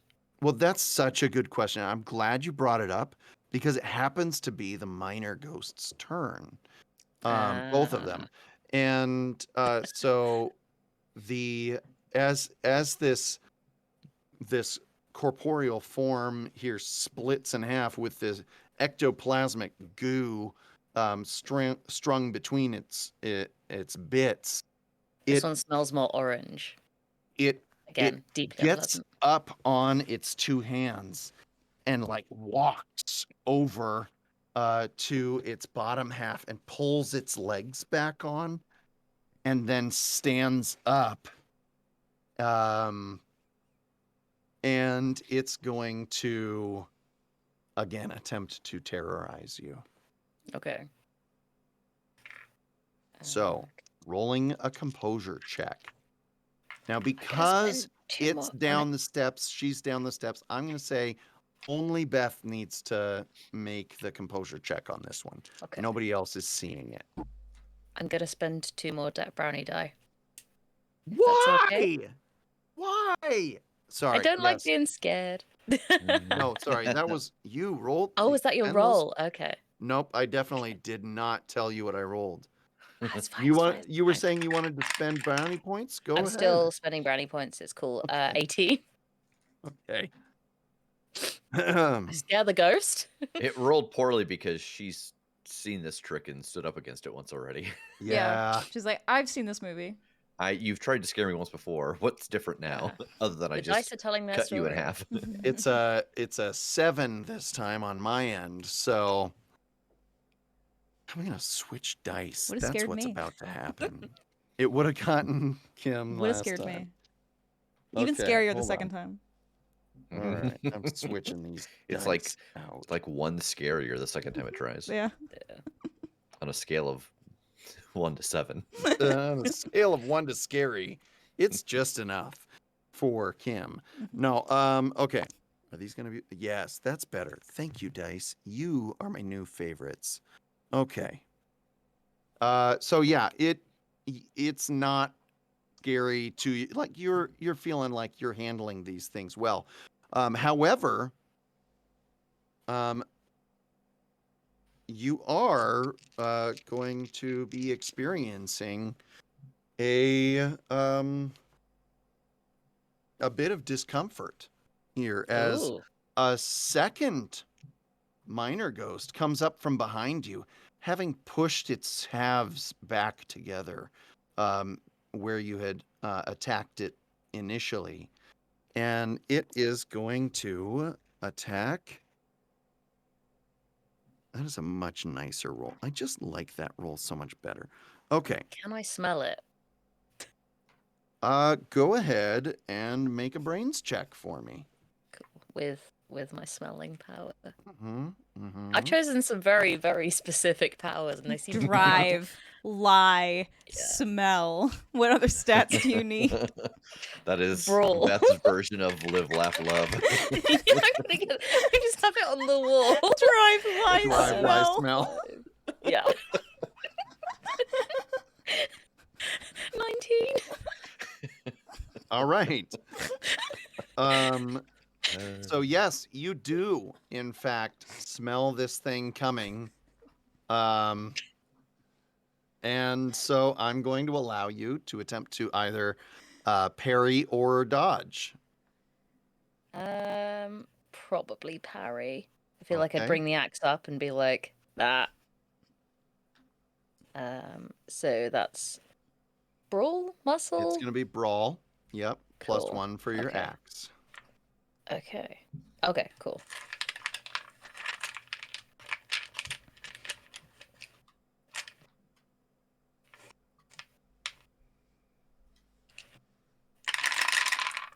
That's 5, 10,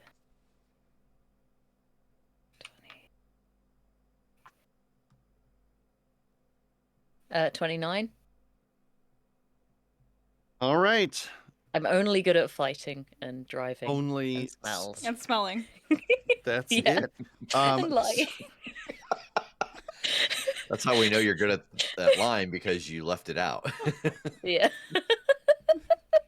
So the miner's pickaxe comes down like it's coming for your head and stuff from behind, and you just throw your axe up, and you said 29.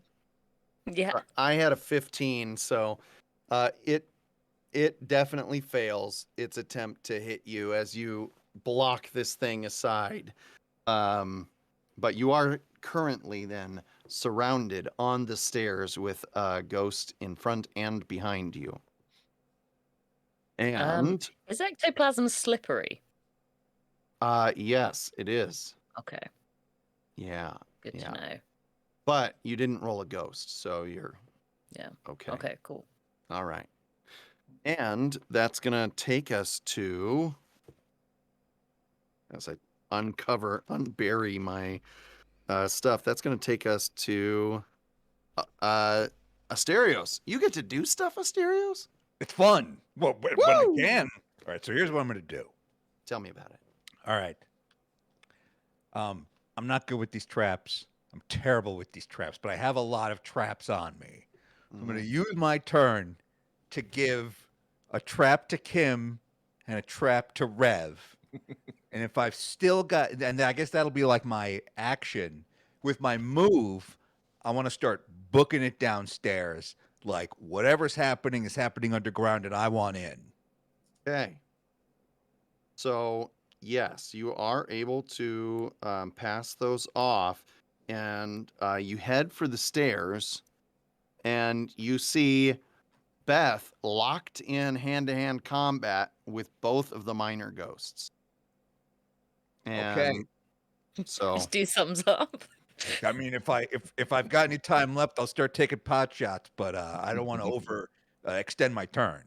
I think that since you had to go to Kim and go to Rev and hand off equipment to both of them and such, that I'm going to say this time, no. Makes sense. And but we'll see where we, especially since you've got a moves of one. Yes. Trying to do a lot of complicated movement stuff seems like a bit much. That's very fair. So, Did Asterios say run? He means walk at a fast pace. Amble. Scroll An leisurely. amble?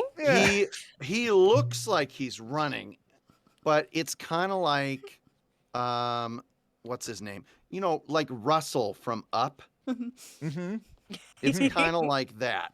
You know, he's not getting real far, but he's working real hard. He's working. I'm making a big show of it. I'm Not like getting pumping very my far, arms. but working real hard.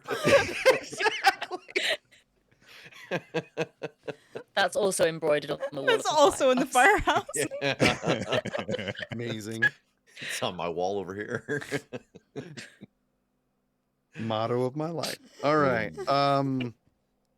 So that takes us back to Kim. Okay. I'm feeling pretty confident that Rev can trap this ghost. So I'm going to start running for the staircase as well. It's very crowded here with Beth and Asterios and two minor ghosts. So I would like to just do a little hop up onto the railing of the stairs and start traversing it downwards that way. And I would love to just give the minor that Beth bisected just like a nice little kick as I'm going down the stairs, see if I can just make its torso fall off again. Asterios, are Okay. you filming? Asterios, watch, I'm doing something I'm cool. always filming all the time. Just assume I'm gotta- filming. Yeah. So Asterios, hold on. I Mhm. just want to. Mhm. Are you saying? Do you have like a GoPro? I got those glasses. Yeah. You got the Google Glass kind of There's thing. there's a new one. There's a new one? Facebook makes these eyeglasses. It's like I have those glasses. It's they're very invasive and they put people off.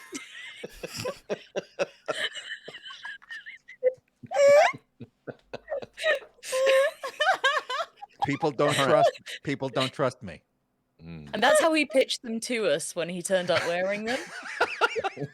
You're not gonna like these.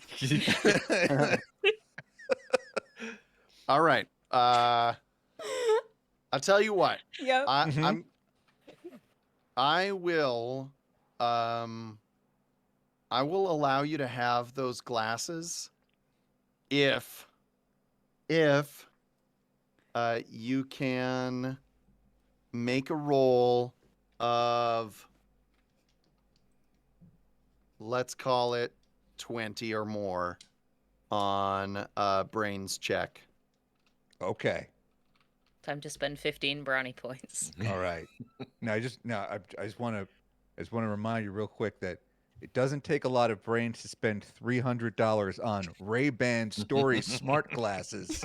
Okay, all They right, are for okay. sale at Best Buy, Sunglasses Hut, Dillard's. They're at All right. Dillard's. Who's that at the All door? right, Dillard's. okay. I'll tell you what. I'll drop because it's. I'll drop the difficulty. Mhm. All right, a Mhm. 12. Oh, yeah, I'll never find a better deal than that. All right, rolling. That's a 14. No goes. Okay, yes. And you'll never find a better deal at Dillard's, sponsor of today's stream. What is Dillard's? Oh, Dillard's honey. is a UK department store. I just Yeah. like that I'm getting served results for Dillard's. I've never heard of Dillard's. Yeah, it's like a J.C. Oh. Penney or Okay. yeah. Yeah, it's just a department store. I used to work at one when I was a teenager for I'm all gonna- of like 3 months because, ADD, that's all I could keep a job for when I was a kid. Yeah. Anyway. I just added a link to the Dillard's to that in our little chat here, and I'll put it in the Twitch too. If anyone wants to buy these from Dillard's. We Oh, don't no. allow links in our chat, Asterios. Oh no! Like, no, you won't. No, you won't. Ah, damn. Okay. You gotta do your own Mo- Google Offer search. code the crit Moving- show. Moving forward. So, yes, you are able to. He's gonna be I'll wearing even them next say- week when we stream. I'll even say that The costume budget covers that, doesn't it? So, Asterios, you've got them, and you hadn't turned them on yet, but you have now. She said something. So, yes, and so Kim, Yes. go ahead and make an acrobatics check I would for love me. to. And jumping down to the bottom of the stairs, it's gonna be pretty tough. So I'm gonna say that you need to roll a 20 or better to get down there, and you wanted to kick though also. I want so much. Diamonds are a girl's best friend. So I'm gonna say let's first, I want to hear your total. 26. No ghost. Okay, so you're gonna be able to safely land, and now I want you to make a muscles check. Well, gonna spend a brownie point on that. Okay.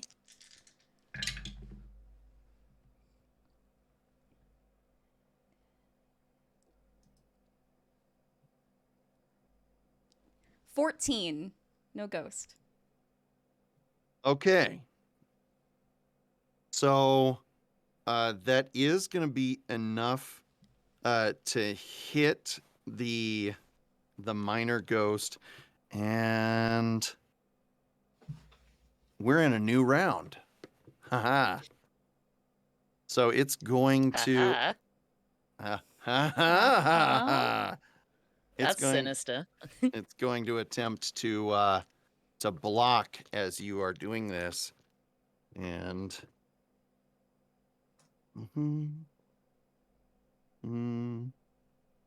ooh, a 15. So you try, like, you feel like you're about to connect with it, and then it, like, as it watches you, its entire torso like twists 180 degrees where it was split in half, Oh no. and it like knocks your kick aside. There, you're able still to land just fine and such, but now the thing its upper body is facing you. Cool. Yeah. Okay. And so, Rev, Mhm, here you are, mhm. standing, capturing a ghostly orb, Mhm. and you have an extra trap. You have a trap now in your hand. It's pretty nice up here. Pretty quiet. Yeah. Yeah, I'm gonna throw this trap out. Okay. Make your moves check. Okay. And then I'm gonna get in the car. And drive away. Good lord. 28. That can't be right. This nerd's got That's moves. That's Kim Dalton impossible. numbers. No. 22. There you go. Okay. I was Math. like, yeah. Math is hard sometimes. Especially when you're dropping handfuls of d6s. I like having dots on the die because then I can just be like 1, 2, 3. Okay, so you you chuck that trap out there, and it's weighted on the bottom. You just got unlucky on that last one, Mhm. and so it click rolls across the paving stones here, and kind of like bricks and stuff. But it stays up. It lands right directly under the thing, and you're able to trigger that trap. And because you've got it in a capture stream, you don't have to worry about it trying to get away. It's not strong enough to do so. So you easily capture this second orb. And that's gonna. Are you doing anything else? I think I kind of just say out loud to the air, I wonder if we're gonna run out of traps. Thank you. Good question. We It's a are. good question. What are you doing with those traps? I guess I'll take him back to the car. Okay. So I'll let you use your moves to head back to the car to Okay. chuck To him in drive extra home one. and empty them. Yeah. I'll Come be with back. you. Okay. So that brings us to the Beth. The Hello. Beth. The The Beth. Beth. I'm the only Beth in this stream. She is Um, the best at using her axe. I Oh. am the Beth axe. No, that The doesn't work. best at it. Cool. I'm going to use my axe. I'm going to try. Okay. And you know the miner that was split horizontally? Yep. I'd like to split them vertically. Yes. That's what I'd Nice. ideally like to do. Okay. Excellent. Go for it. Some nice quadrants going on. Yeah, yeah. Well, I feel like it'd be harder to hold together. Yeah. Cool. That's 10, 20, 30, 34. Goodness. All right. Well, that is going to be enough to hit since it already used 25. its There was block. a dice that fell down. Oh no, there was one that hadn't gotten all the way through. Yeah. Nice. Okay, so it cannot dodge because it already did its stuff Thanks, trying to kid. block the last attack there. So you absolutely chop through this thing from head to Thigh. pelvis. Mhm. Yeah. It's chopped like into 4 chunks now. So it falls apart, and the like each of the parts, like the leg is kind of trying to move, like they're all of the limbs are moving independently of each other. My plan is basically just to keep chopping until they come back with traps. So this is just buying you time to get back to base and come back again. All right.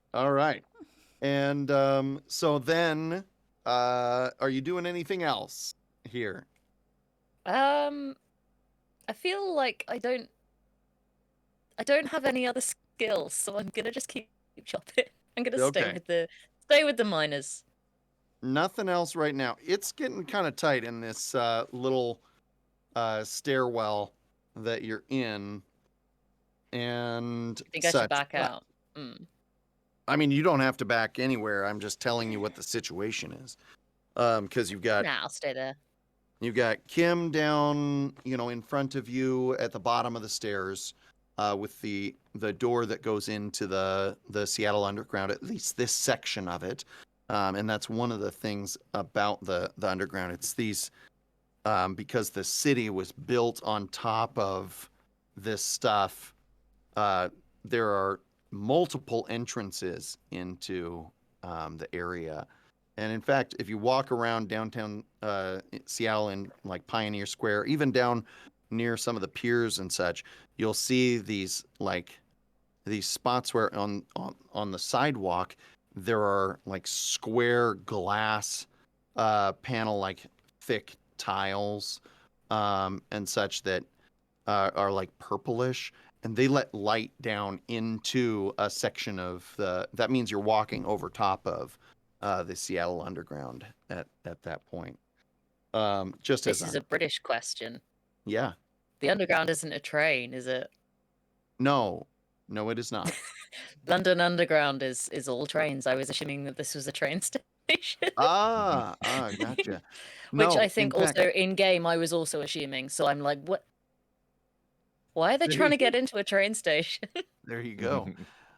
No, the Seattle Underground, it's what happened is that in like the 1880s or something like that, Seattle was entirely made of wood. Even its water pipes were made out of wood.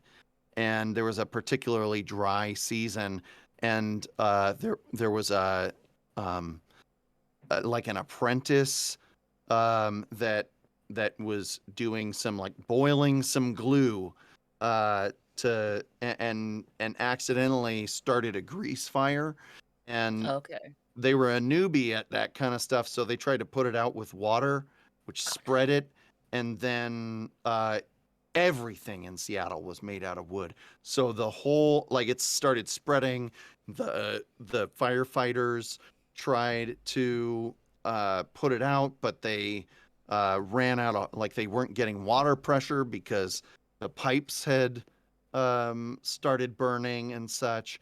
And so everything just it was this series of unfortunate events, and the entire city of Seattle was burned to ash. And so then everybody was like, well, let's do that better, because flooding's a problem, and then also we have everything's out of wood. So the city decided to we're going to make a big mound of dirt from 10 to 35 feet deep. But people couldn't run their businesses while they're waiting. There's no heavy machinery. So they started building these shops, and then this pile of dirt was just built up around it, so that you have these underground storefronts and such going. And then they finally so you had upper street walks, and they had to be careful because anywhere from 10 to 35 foot drop to a street below. And so then they shut down and they condemned that lower area, and so then everything was built in the upper area, and it's all sealed off. So you have these you have a ghost town underground in Seattle. And there are ghost tours as well, And also ghosts, presumably. Well, there are We're fighting them obviously. now. So just some fun factoids there. So anyway, here you are at one of those entrances to the lower city, and let's see. So you chopped one of these ghosts into quarters, and now it is time for for the ghosts to do stuff. The one is gonna spend its turn trying to put itself back together, and you know what? Maybe it's not. It's not. It's not going to do that. That one is not. Oh The other no, we're one's gonna all, have a magician's apprentice thing. All the bits attack me separately. so the two minor ghosts are going to do some attacking here, but so the one is going to attempt to get you with its oh dang it. Dropped a die. Now I have an unreliable, questionable die that's replacing it. Okay. So the one that is standing behind you with its pickaxe is going to try and take a swing at somebody, but whom? It's going for Asterios. It's gonna look so sweet on the glasses, man. You're right. This This thing POV comes shot. Yeah. charging up at you, Asterios. Its jaw like half, like disconnected, and it's like it's got no skin. Some of the bone is showing and stuff, and hair poking out of places. It's got this long wispy beard that's like patchy, and it swings at you, and it is gonna hit you unless you are able to stop it here, because it rolled a 12 to hit in this close range. So, what are you doing? Are you gonna dodge, Well, I don't know that I have a choice here. or Mhm. you got some other idea? I don't know. What are you doing? I mean, if this thing is running right at me, I guess I could use escape artist to try to get deeper into the mine. Like Now, to I will say you're at the top of the stairs. Oh, And so okay. it's running up like it was going to go for the stairs. Beth and Kim are both blocking its way. It turns away from them, sees you, and goes and just goes charging for you. Okay. Then So I think I know what I'm going to do.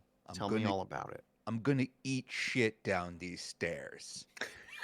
Because I understand, look, it's going to hurt to jackass down these stairs, but it's going to be better than getting hit by a goddamn ghost. So I'm going to That use pickaxe does not look fun to get hit by. Yeah, It's rusty. this is a real Hobson's choice. And so I'm gonna roll one. I've got one moves, and I'll add 2 brownie points to Now, it. I will say here Mm-hmm. that I will allow you to make your roll with your escape artist here, Okay. because you are attempting to escape, Mhm. and doing it in a very fun way. So Thank you. All right. Well, then I'm not gonna add any brownie points. I'm gonna roll D4. no, I'm you're gonna gonna roll. roll 4d6. Right, that's what I meant. Yes, 4d6. Yep. I'm gonna roll, and I've got a 12. Okay. So that means, and I'm assuming here there was no ghost. Yes, no ghost. Thank you for asking. Disappointing. For you. Exactly. I'm glad you recognized it. All right. Now, with a 12, that means it did meet what was necessary to hit you, because it Mhm. also rolled a 12. In and of itself, like if it was just like punching at you or whatever, that wouldn't be a huge deal. However, it does have a weapon, which is going to add, it's going to add 2 bonus dice to what you are taking in damage on Okay. this. So, and that's a 7, which means it's 2 levels. It gets some success here. So that's going to be 2 ability traits in reduction. Or you can Mhm. spend 2 brownie points to reduce it to 1. What ability would it be hitting? My moves, my muscles? What do you think? So you can use, you can choose to reduce any of them. Okay. It's not specific to it. So if you want it to be like you take 2 away from your composure, or you take 2 away from, or you take 1 from one and 1 from another one, you can do that. Well, thank you. That's good. That's good to know. I'll take 2 to cool, which reduces my cool of 5 to a cool of 3, and it brings me to hurt status. -2 from Absolutely. total traits. Okay. So, basically, you seeing this thing coming for you, you're like, it's jackass time, and you decide to like tumble down the stair. You like somersault down the steps. You roll through the goo, like it kind of catches you with its pickaxe, kind of like croquet mallet almost. Like it's like it's swinging through, it catches you just a little bit, it throws you off on your roll a little bit, and you roll through the goo and muck of the quartered minor ghost down there, and you're just covered in nastiness. And so yeah, you get to the bottom, and dripping with ectoplasm and like little bits of flesh. You kind of are on your ass then on that bottom step, looking up at Kim. I as fast as possible hit the save button on my glasses. This probably also looked really sweet on the glasses. Yeah, this is gonna look, if they like that dance, they're gonna love Ghostbuster eat shit, like, avoiding minor ghosts. But I don't feel good. I'm hurt. I'm really hurt, and I Yeah. don't want to get up for a while. Like this hurts a lot. Okay. So you're just sitting there. And I'm just laying there. Yeah, this sucks. and that's going to bring us back to Kim, because we lost those poor orbs are gone. Cool. I want to say right before Asterios hit save and he was on the ground and looking up at me, I want to just sort of like toss my hair a little bit and kind of like finger gun his camera with like a big smile.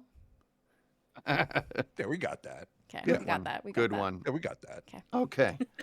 And And throw the trap at the quadrants of the minor ghost. okay. All right. Can I just cut it Okay. into small pieces so it fits? Yeah. Hang on can I just now. put Just it in? cram it in. Why don't you make for me a brains check? Okay. Would you say It's this not has to do gonna- with occult? I would Yeah. say that.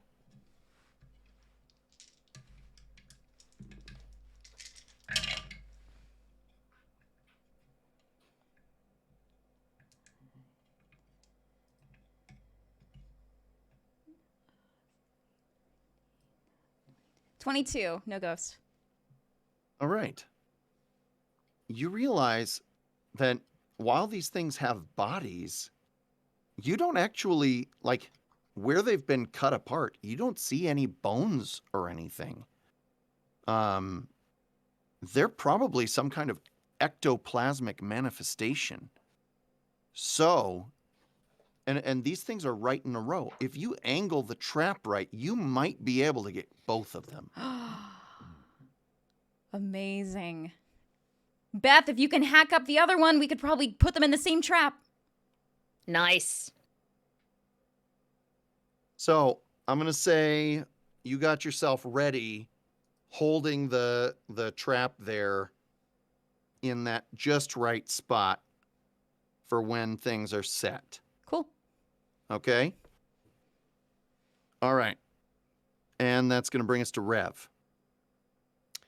Gosh, so this isn't something we've discussed. What do we have in the car?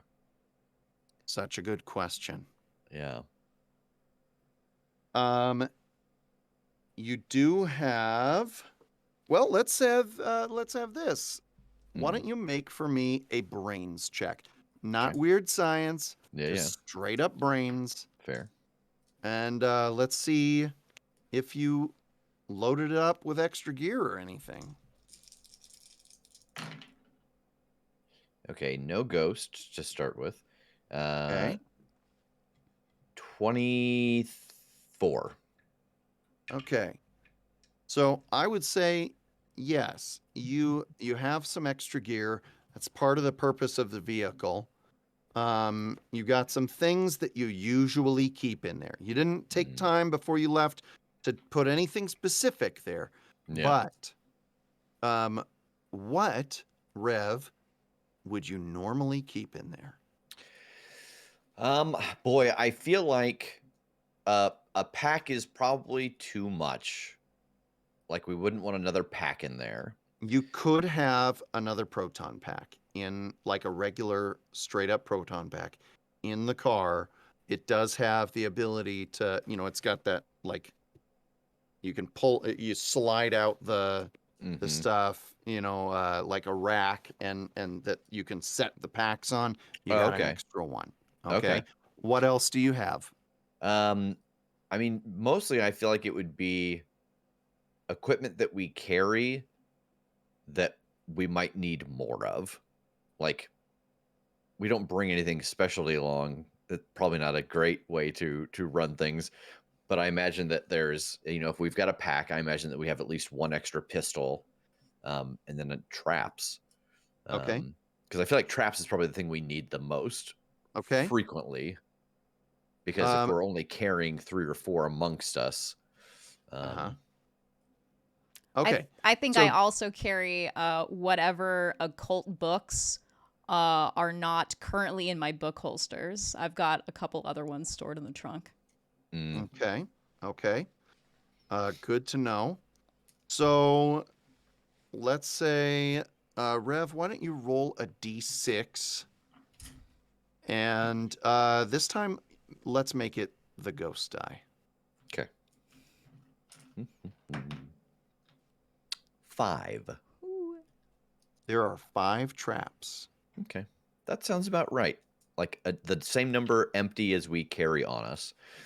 So Yep. I'm going to swap out.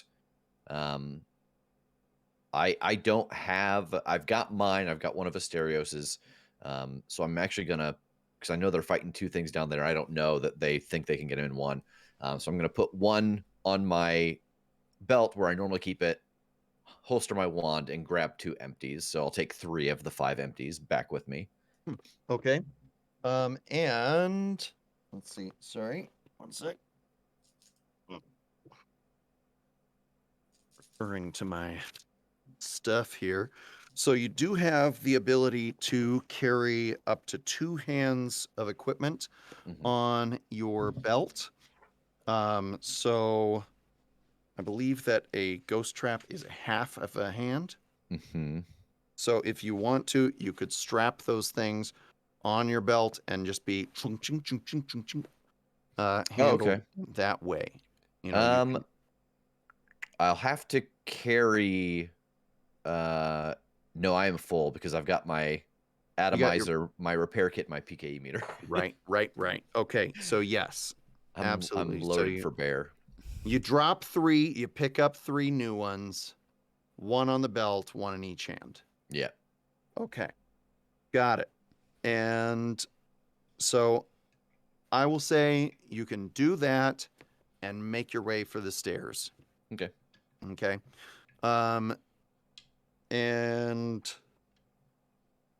yeah, so then that'll bring us to Beth. Okay. All right, Um, Beth, what do you Gonna got? continue my mincing. Okay. I'm gonna try and cut the vertical guy horizontally. Yeah, he's behind you. The one is Cool. still like kind of like the hand in Like a thing. yeah, like the Yeah. thing, yeah. Just going like it's trying to like pull itself over, but go for it and attack the other. Yes. That's 1 on the ghost die. 10. Boop, boop, boop.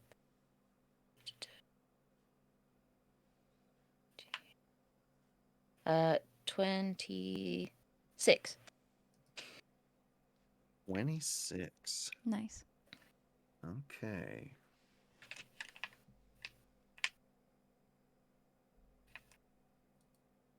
Okay. So the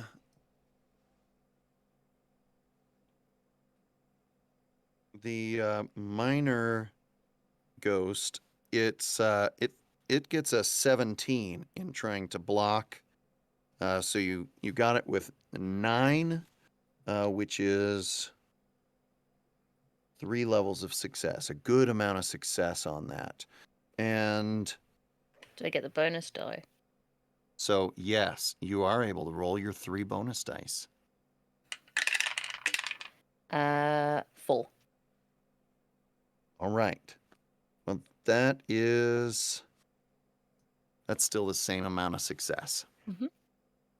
So with that, you're able to cut through the top half, but you don't quite get through the bottom. So it's like the legs are still like clinging together, walking around, and the 2 upper halves are like trying to get the legs to come Just like close enough hugging. to yeah. So they are there for that business, and that is going to take us to the ghost. The ghosts there. Let's see. And so it's going to do its thing. It's going to try and terrorize you despite its um being torn into or cut into bits. I'm going to say, Beth, that for this one, you're going to get an extra bonus die for your composure because you've been handling these things, like nobody's business. And but everybody Still gonna spend else a brownie can point. see this as it's like so as it pushes its halves together here, instead of trying to like doing the distended jaw kind of stuff here, instead it like tips back on its arms and the whole entire torso just like opens out, like the ribs are like teeth kind of thing, trying to do its terrorize business. So everybody make a composure roll for me. That was a 14. 17. Okay. I didn't ask this last time. My composure thing is grounded. And we had kind of discussed that that's like when things change on the fly, that I stay grounded in what reality is. Okay. This, Okay. I can't tell if this, because it's changing from a humanoid into like a belly mouth. You know. if that is enough of a change. I kind of envisioned it more of when the environment changes Yeah. around us. I kind of picture it more environmental as well. Okay. Belly mouth, belly mouth. Ooh. 3 dice. a score of 4. Oh, Okay. And I can beat that. 3 dice, score of 3. Wow. Yup. And the ghost got 8 plus a ghost. And ghosts love rolling ghost on the ghost die, right? Yes, when the ghosts roll a ghost, something good happens for the ghost. And so let's see. The girls are not affected by this. Yeah. Yeah, the girls are unaffected by this kind of stuff. They're like, I've watched way too many serial killer documentaries it's true. for this to bother me right now. So, you go ahead, or so you two are fine as it does this stuff. The gentleman here, or the boys, since I said girls before, let's keep it on the same level. The boys are significantly more affected by this. And so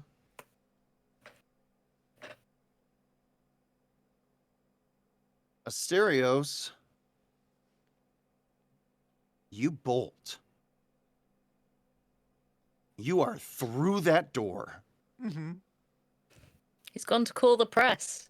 He does this all the I- time. It's fine.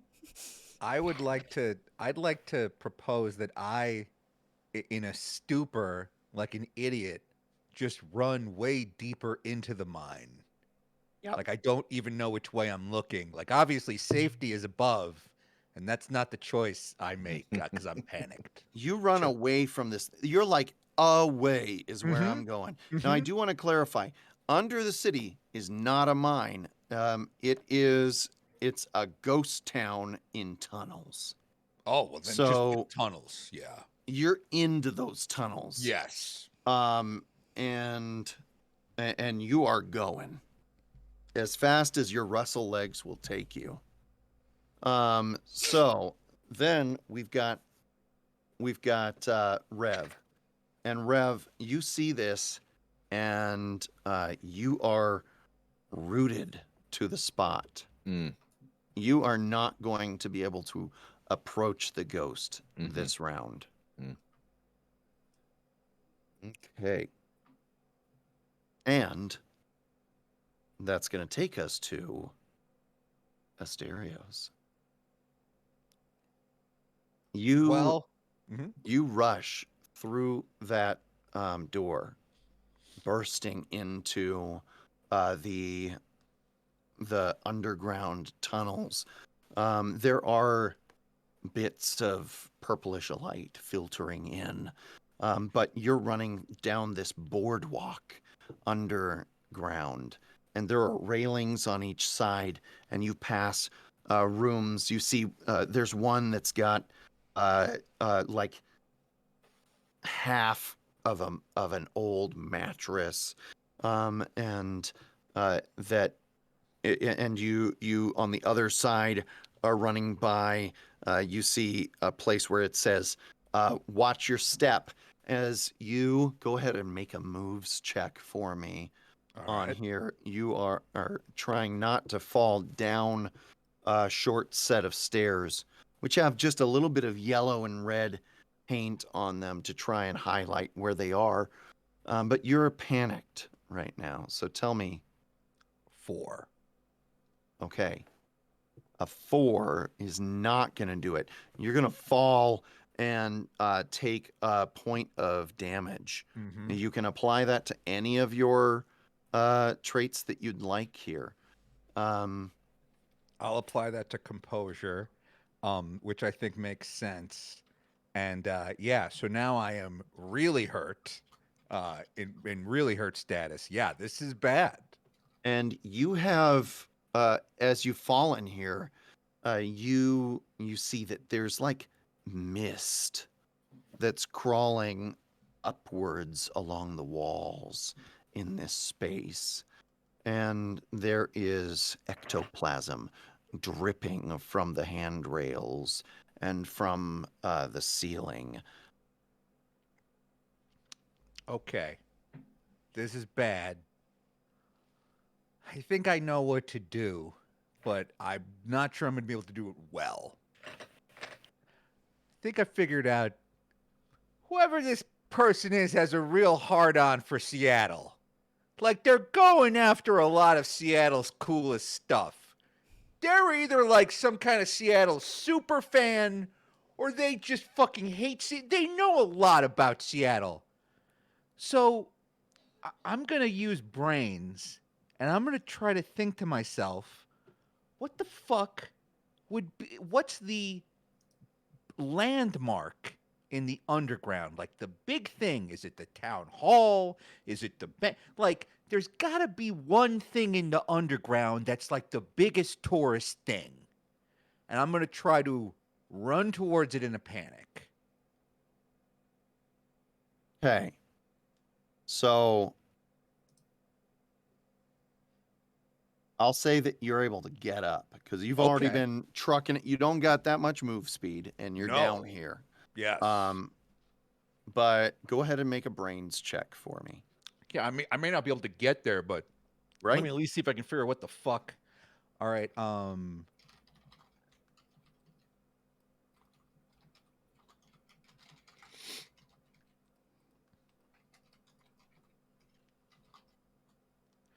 Damn it. No ghosts, but I only rolled a 7. Okay. It's not. This one wasn't that hard. Oh, good. Because down here in this part where you're at, the probably the most important was the brothel, Ugh. where the seamstresses of Seattle were, and they were called seamstresses because sex work at the time was still also illegal, but the city turned a blind eye because technically they were garment workers and some of the most educated and wealthy people in Seattle as well, with a 10-to-1 ratio on men to women in the area. But there is an entrance to the old brothel down here at that, and yeah, so that would be your guess. Yeah, it's interesting. I as a person, I don't know much about this, but I'm googling Seattle Underground, and this brothel is clearly like a gigantic tourist thing because the photos keep coming up for it. So Yeah, they were I the person who owned it. Her name was Lou. I can't remember her last name off the top of my head, but she was the most wealthy person in Seattle and contributed the most to Seattle public schools and the support of them until Bill Gates. wow. Yeah, Well, pretty crazy. So anyway, that's awesome. Well, I put this together in my head, and hopefully like I slowly raise my head, like my body's all fucked up. I've fallen down a lot of flights of stairs today. Like, thank God I don't have a proton pack. Like, I only have a pistol, so like I didn't get shit jammed into my back. But like this still sucks. And like hopefully, like I kind of sit up and I lock eyes with the brothel, yeah, and if I've done my Seattle math right, some spooky looking shit should be happening around that thing. Clouds of purple, more dots, flecks of violet ectoplasmic energy. Maybe my PK meter just started going cuckoo caca on my belt. What do you think, Forrest? What's it's happening? it's 100%. The you as you get up and you take a couple more steps, you see there is this photo, or like not photo, photo Uh-huh. of people from the time. All these women in like beautiful dresses and the like, and an arrow sticking out of it with a scroll that hangs from it. And standing next to it, kind of floating, you see a trio of women in Victorian dresses, with hair that's up, with strands that come hanging down. And you can see this billowing kind of mist coming out from it, from where this arrow is. And as you lock eyes with them, they turn and lock eyes with you. And they say,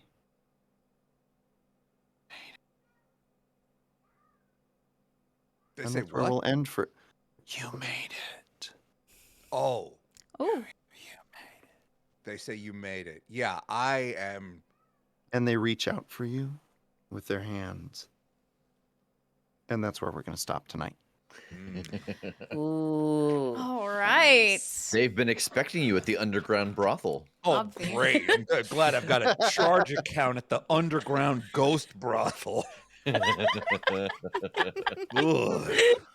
Asterios just gonna Amazing. turn those glasses back on. The internet's really going to like this footage.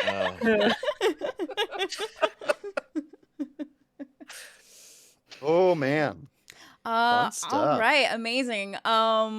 Let's for the sake of time, let's go over brownie points off camera, and then we can just sort of hit it right at Absolutely. the top.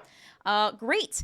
Thanks everybody for hanging out with us for episode 2 of the Omniverse Chronicles Ghostbusters International. A special thank you to our new followers, Battlebird Productions, Nice Guy Eddie 17, Mo Diggity, and Headley K, our resubscribers, Chaotic Blade and Star Fox Rocks. Thank you for the bits, Chaotic Blade, and thank you for the hosts, Battlebird Productions and Headley K. Everybody go around real quick, remind everyone who you are and where they can follow you. I am Asterios Kokkinos. Thank you guys so much for watching. We're going to be here every Monday for a while. If you want to know more about me, you can listen to The Loudest Podcast. On our most recent episode of The Loudest Podcast, we played Kitchen Nightmares, the tabletop role-playing game, where you generate a new kitchen for Gordon Ramsay to try to fix every week. And so you can find us at theloudestpodcast.com. And you'll find me right here on the Crit Show on Monday. So thanks for listening. I saw the ad for that, and that looks so good. You can find me on We Fix Space Junk, a podcast about 2 space repair women heavily in debt and fighting against a large autonomous company called Automnicon. And I'm also on Twitter at @NotCombustible. My name is Forrest Leder, and you can find me on Twitter as @FearlessLeader, Leder for leader. And you can also find me at obpmusical.com, where we do musical commissions, and I have a number of pieces that you can find on SoundCloud for OBP Musical commissions, and love to have you listen to them. And I'm Rev. You can find me at Rev Deshane on Twitter. And most things worth knowing about me, you can learn at thecritshowpodcast.com. And I'm Kim. I'm a cast member on The Crit Show and the producer of the Omniverse Chronicles. You can find me on Twitter at Kim_Dalton, or mostly at The Crit Show. Let's be honest, that's where I spend most of my time on Twitter. Coming up this week, tomorrow, very important, Tuesday at 8 p.m. Eastern is our AMA with the cast of The Crit Show. I will be here, Rev will be here, Jake will be here. I think we're going to do some more Red Dead Online. We're going to bring back Cowboy Hour and play that and answer some questions. Thursday, the 20th at 7 p.m. Eastern skipped one. Wednesday, the 19th at 7 p.m. Eastern. Tass will be playing some more Dead by Daylight. Thursday, the 20th at 7 p.m. Eastern, Megan and I are going to be doing Mystery Detectives. We are on part 3 of Nancy Drew Midnight in Salem. The costume theme is witches and Halloween. And no, I don't know what you're talking about. I didn't make up that theme just so that I could wear my Sabrina the Teenage Witch cosplay, but it is quite good. And then Nice. Monday at 8 p.m. Eastern, please join us for episode 3 of the Omniverse Chronicles Ghostbusters International. A special thank you to all to those of you who were hanging out with us yesterday Thursday during our bake sale. It was super fun. Wow, what just amazing. Gosh, if you missed this episode, if you want to rewatch it or rewatch any of the previous episodes of the Omniverse Chronicles, go ahead and head over to YouTube and give us a subscribe there at youtube.com/thecritshow. Link is in chat, where you can, this episode will be up there on Thursday, as well as every episode of the Omniverse Chronicles that we've done, plus some one-page RPGs and various video game Let's Plays. I think that's it for me on the announcements front today. So thanks everybody for hanging out, and a special, very, very special thank you to Dillard's. See you next week.